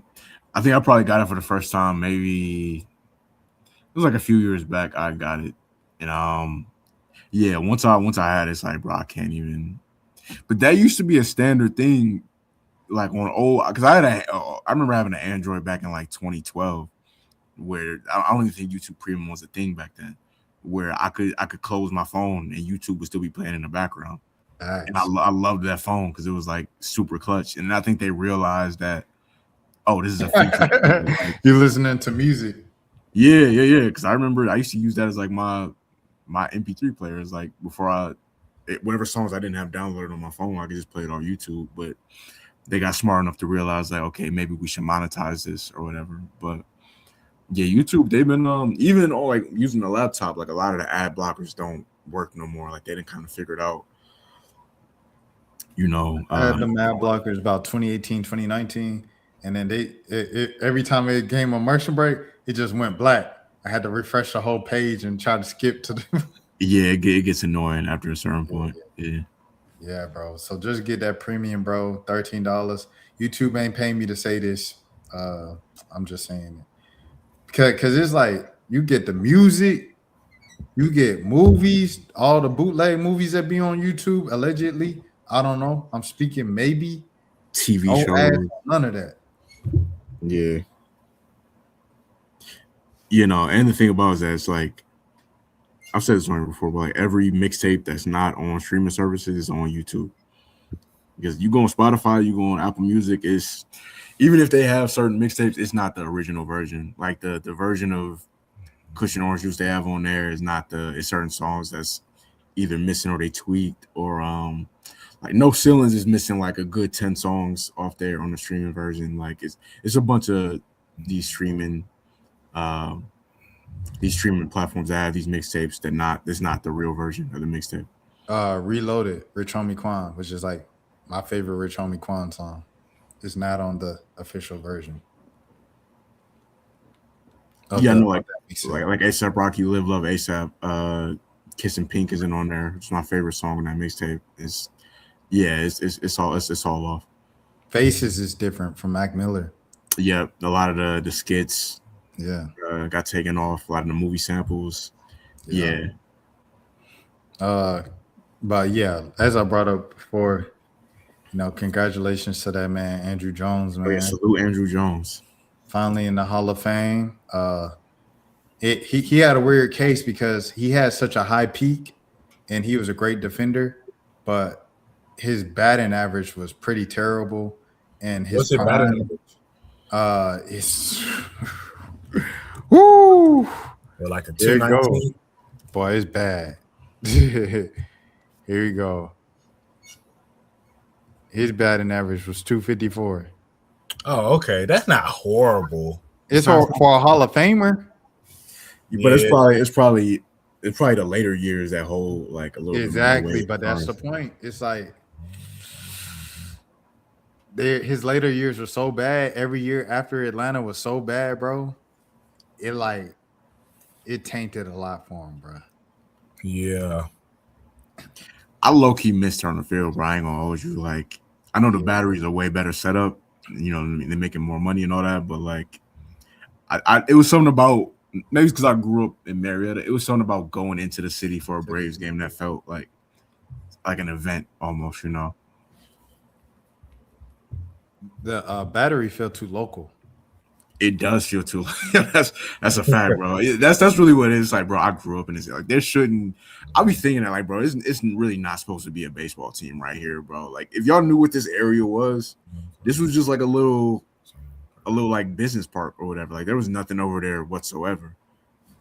On the big thing was the mall, and then that KFC up there, and then cause we used to live over there. We used to live over there. My mom used to work at that Michael's. It's called what, like Circle 75 or something like that. Yeah, Yeah. Well, that's what they renamed it to, right? I don't know if it was something before that. It used to have a sign over like that area. It used to be a sign over there that said what that area was, but it was just like a bit. It's just a bunch of businesses and stuff. Yeah, it's just a bunch of business buildings. Yeah. Yeah. What area are you talking about again? Where the battery is now, like that whole area. Mm-hmm. Yeah, like it wasn't nothing whatsoever over there. And then, you know who really should be grateful for the Braves? Cumberland Mall. Anybody that works over there, anybody because Cumberland Mall got saved by the Braves, bro. I'm not gonna lie, like it's crazy. As many times as I've been to the Battery, I still have not like gone to Cumberland Mall like in those times, like since the Battery's been like a thing, which is crazy because it's like right across the street. No, Cumberland got their life saved because Cumberland was more dead than Town Center at one point. Rest in peace, Town Center. Town Center is super dead. That's rest in peace, Greenbrier. Greenbrier dead too? No. West End. Well, I'm gonna say West End. Okay. Rest in peace, West End. Rest in peace, West End. Rest in peace, Town Center. Did y'all growing? This is a super Cobb County ass question. Was y'all more Town Center or Cumberland Mall for y'all personally? Because I was definitely Town Center. I was Cumberland as a child, and then in high school I became Town Center. I don't know if it's. I think like my mom was like she preferred Town Center like when I was in high school more so than Cumberland, and then that's just where we did everything. Like that's where I got my prom stuff, all that in Town Center, and then I started dating a girl in Kennesaw, so I was on Barrett Parkway a lot. Got pulled over, Barrett Parkway, cops, everything. Yeah. My bad, bro. No, go ahead. I was gonna say, Town Center definitely held me down. Like Town Center had I remember they used to have the Hollister store in there. FYE, I think, was in there too. Had like a lid store. Yeah, Hollister. I mean, not Hollister. Town Center definitely was my preferred, for the most part growing up, but completely dead now, like super dead. Yeah, it's been a little minute since I've been to Town Center. I mean, it's really been a minute since I've been. They closed, bro. Are they closed? I don't think it's closed. It was. I know they had like. It was on the verge of closing, and they saved it. Yeah, I guess so. Yeah, it's still open. It's on. Well, West End closed. Oh, that's crazy. I used to go to that mall. Yeah. They still got Town Center it's still rocking. I mean, it ain't rocking like it used to, but it's rocking. But yeah, I think growing up, man, I think it was a mix. I think it was like a solid mix just to be, because I remember definitely went to Cumberland a few times on, back in the days where, you and your boys would hit the mall, searching for girls and whatnot. But I also remember going to Kennesaw to do the same thing a lot too. And we'll go to that Regal that used to be over there. Sir.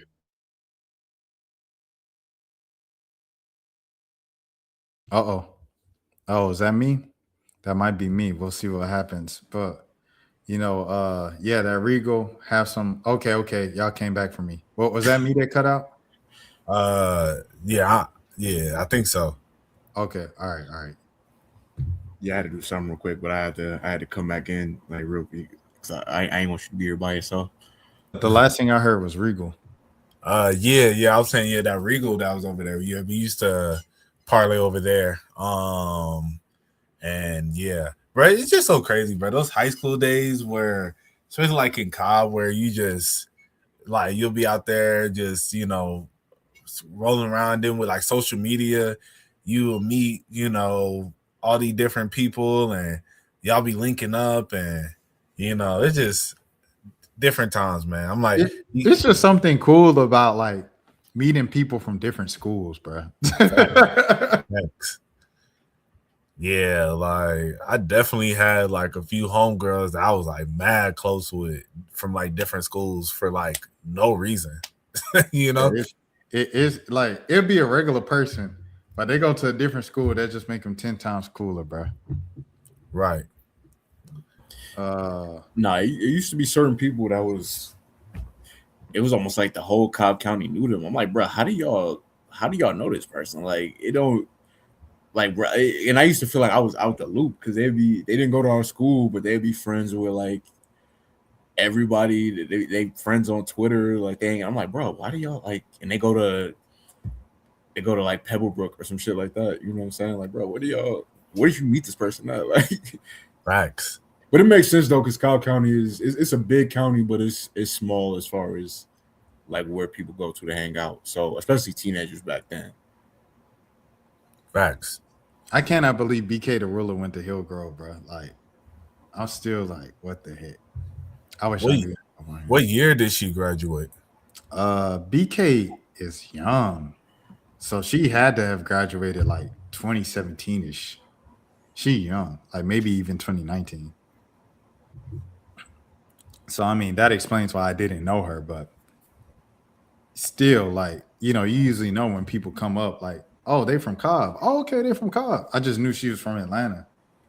And then I find out she from Cobb. I'm like, oh, she local. Like, that's crazy. That's what I wanted to tell you about, Mo. That's what I was talking about this weekend when I was out, bro, and walking walking amongst and everything like that, bro. I was talking about this joint right here, man. The Riverwalk Mall, bro. Oh yeah. I told the story, man. Look, I said, yeah, man. We almost got jumped in New Orleans. I said, I got into it with someone in Detroit once. I got into it with someone like somewhere. I was like, bro, like, it's been some times where it almost came down to it, but God. Yeah, this one was crazy, man. That Riverside, that river, and Antonio, where y'all from? Marietta. Bro, that was like, I'll tell you, it's always so funny because that was like the first moment where I realized the adults in your life are just people. Like, just because this man has a beard and supposed to be your chaperone, don't mean he can save you.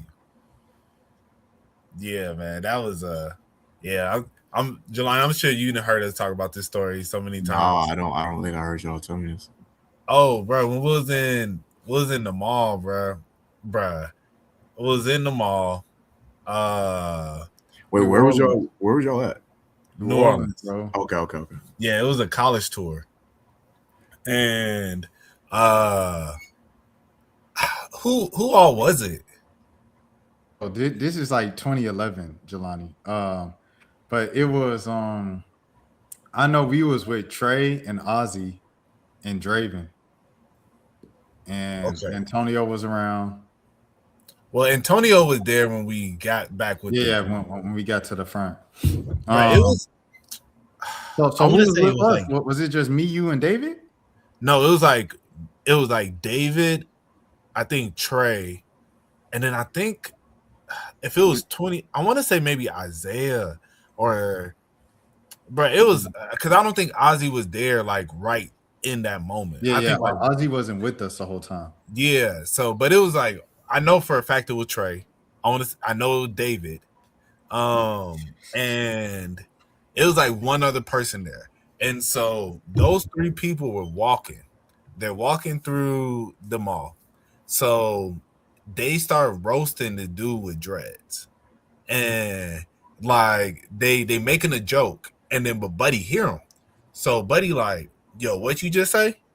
So they kind of like, I don't know. I guess thinking like had a little bravado about them, and Buddy was just like, "Oh, okay, I bet." And then next thing you know, they start walking. They start walking towards them. Like they got a group of people and start like following them. So I'm walking. I remember I'm walking to meet up with them, and then so as I'm walking, they're like, "Hey, bro, come on." I'm like, "What?" They're like, "Bro, come on." So I'm like, "All right." So they like speed walking, dang near running, bro. So I'm like, "Bro, what's going on?" They're like, "Bro, we gotta go." It's like it's following us. I'm like, "Okay." I didn't really know what's going on. So then we going down the escalator in the mall, bro.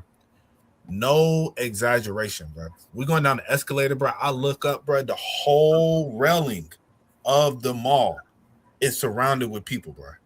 The And they whole all got dreads, bro. all got dressed, and so they all looking like they like, "Yo, what's up?" Like like what y'all trying to do? And so like everybody all quiet, and then I'm like, remember I was like, bruh, like, hey, calm down, bruh, like it ain't even that deep, you know. And they like, nah. So then they follow us down when we go downstairs. We meet back up with the group. So now we with the group, we thinking like, all right, we got some backup, bruh. Them boys pushed up on us, bruh. Oh my god, No. We ran. bro, We no, ran to the chaperones, bro. We ran to the chaperones. They talking about, whoa, fellas. What's going I said, bro, we fighting for our life. It's on, bruh, fellas, slow down. What's going on, fellas? And then they come running after us. Like a stampede. And then they come like line up and face off like the little movies, like the little westerners, where you line up and we line up, and then so then the chaperones come up talking about what's going on, man. And yeah, that's when it was like, bruh. And Trey, yeah. Oh my gosh, bro. Go ahead, Mo. bruh. So yeah, like the they pull up on us while we're with the chaperones and everything. And so now they're like, what's up? Like y'all run like they thinking we running to go get like a gun or something. 'Cause, we in New Orleans. They don't know we from out of town. So like they're like, man, we thought y'all boys running to the trunk. So then one dude he started like lifting up his shirt like this. Oh shit. He was like, yeah, I thought y'all boys were going to lift up this. I thought y'all boys running to the trunk. So we like, nah, nah. And then so then he's looking, they like, bruh, where you boys from? And then Antonio in the back, he go, bruh, no cap, no exaggeration, bruh. In the highest pitch you can think of, he go, Marietta. And bruh, legit, everybody was just like, oh, bro. And then but luckily, I think he was like, all right, these boys ain't that. And then they was just like, oh, y'all boys not even from around here, man. And then, Man, these boy ain't even from around here, whoa. bruh, there was a stud in the group, bruh. And bruh, that was the one I was scared of the most, bruh. Because I was thinking in my mind, I was like, bro, if she pop off and I hit her back, bro, I am going to die. Cause they're gonna kill me because I hit the girl, bro. Yeah. But she was ready. Like she was in the mix. Like looked like she was about to swing on somebody. So I'm sitting there thinking, I'm like, bruh, this is a stud, but man, and yeah, bruh. So they end up and then as I said, we had a chaperone with us. They bumped the chaperone, bruh. Bro, Because like, it was a shorter chaperone, bro. It was a shorter chaperone. bro, he probably like 5'6", bro. And they Bro, bumped his him, name Trey after the fact was hilarious, dog. what he say? Hey, first we got to get Trey on the pod for an episode for sure. Right. I need to do a better job of like hitting up folks beforehand, because Trey would definitely be a great guest, bro. He would have added on to this story great. But afterwards, we walking away or whatever, just talking about what just happened. That man Trey said, man, and then we with Mr. So-and-so. He said, dang, he's short. He said, they thinking he a student.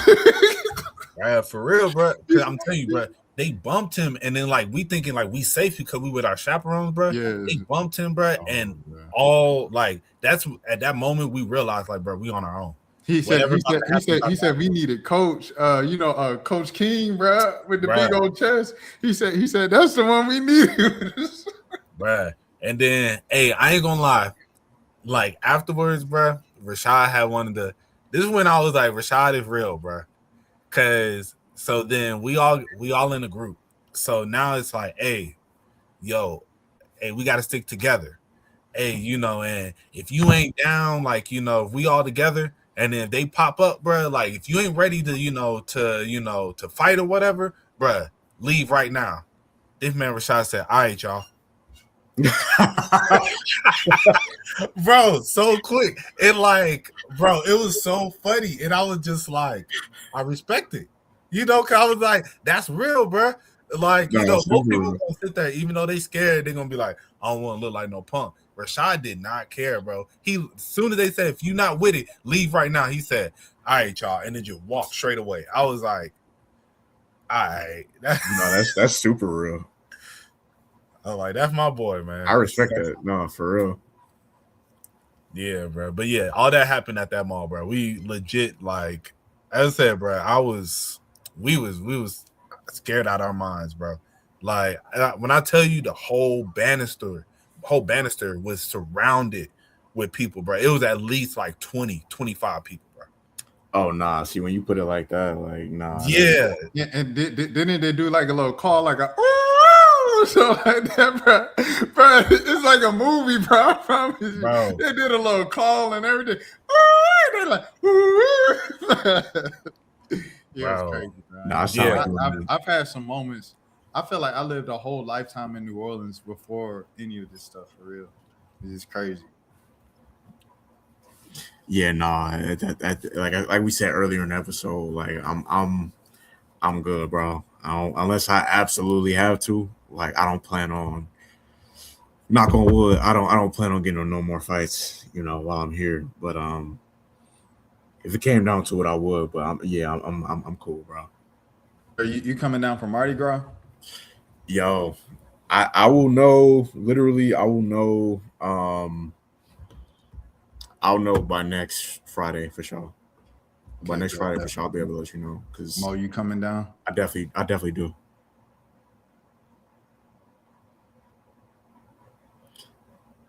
You on mute? You're mute, my boy.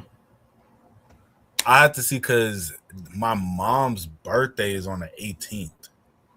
Okay, yeah. Don't do that. Yeah, so I just got to see like what they. Wait, it's the 18th. Hold on.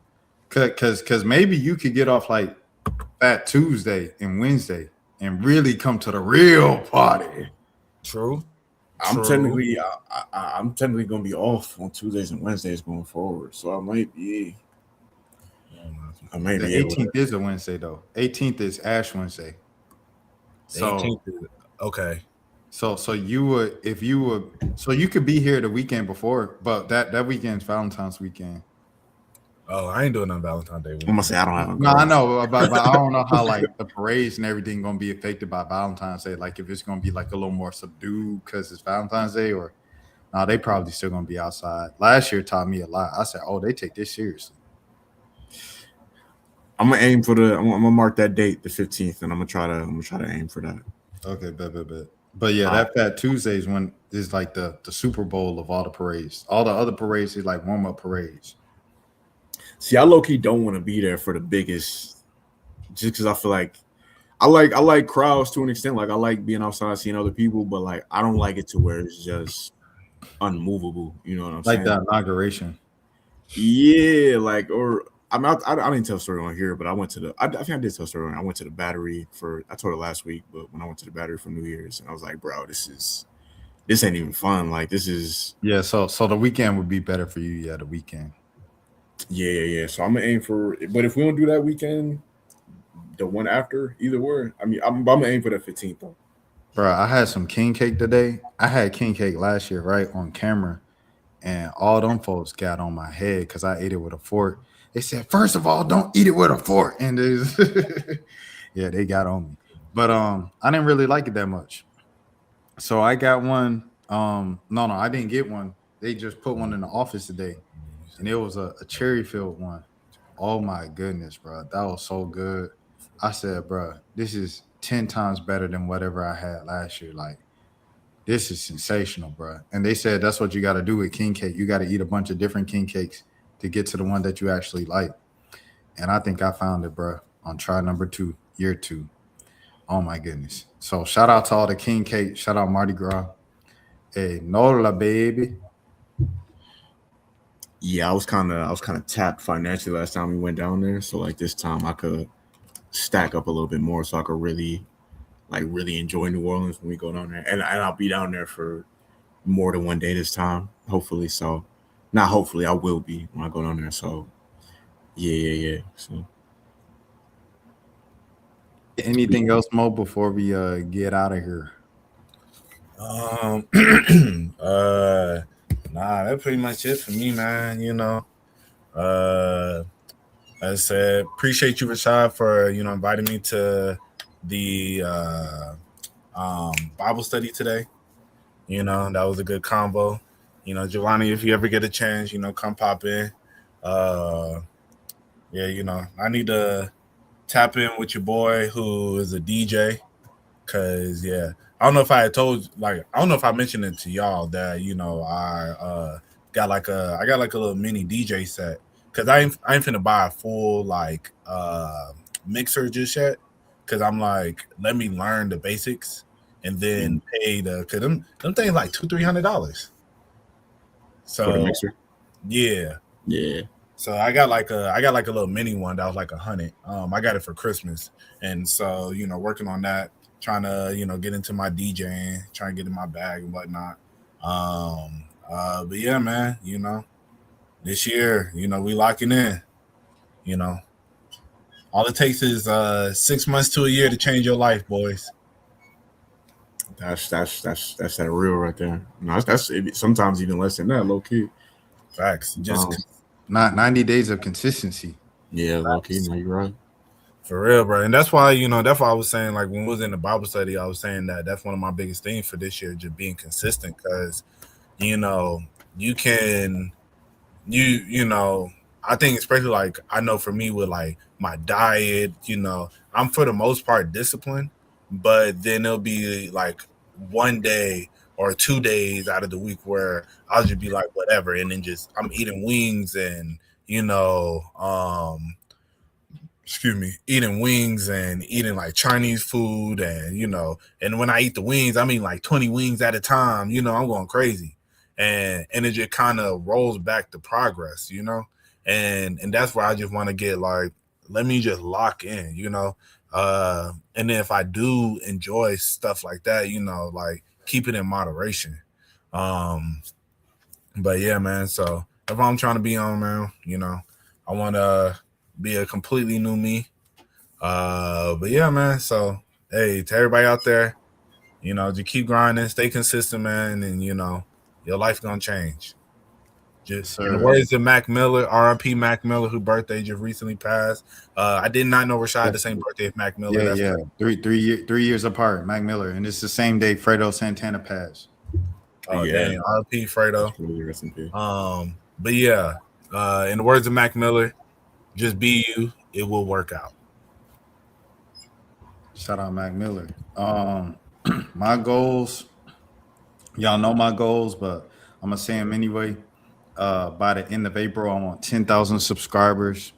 I want to hit the 10K mark by the end of April. So that's the end of the first quarter of the year, and then I want 20,000 by the end of the year. Yes, sir. Yeah, I got like my goal is a little bit more personal as far as like certain personal stuff, but definitely one of the main ones is just getting in shape for the summer. I'm trying to be like, see, I just saved a workout routine on TikTok earlier today that I want to do. So in 6 months, you'll be celebrating how you stayed down through it all. That's a fact. Super fact. As will you, homie.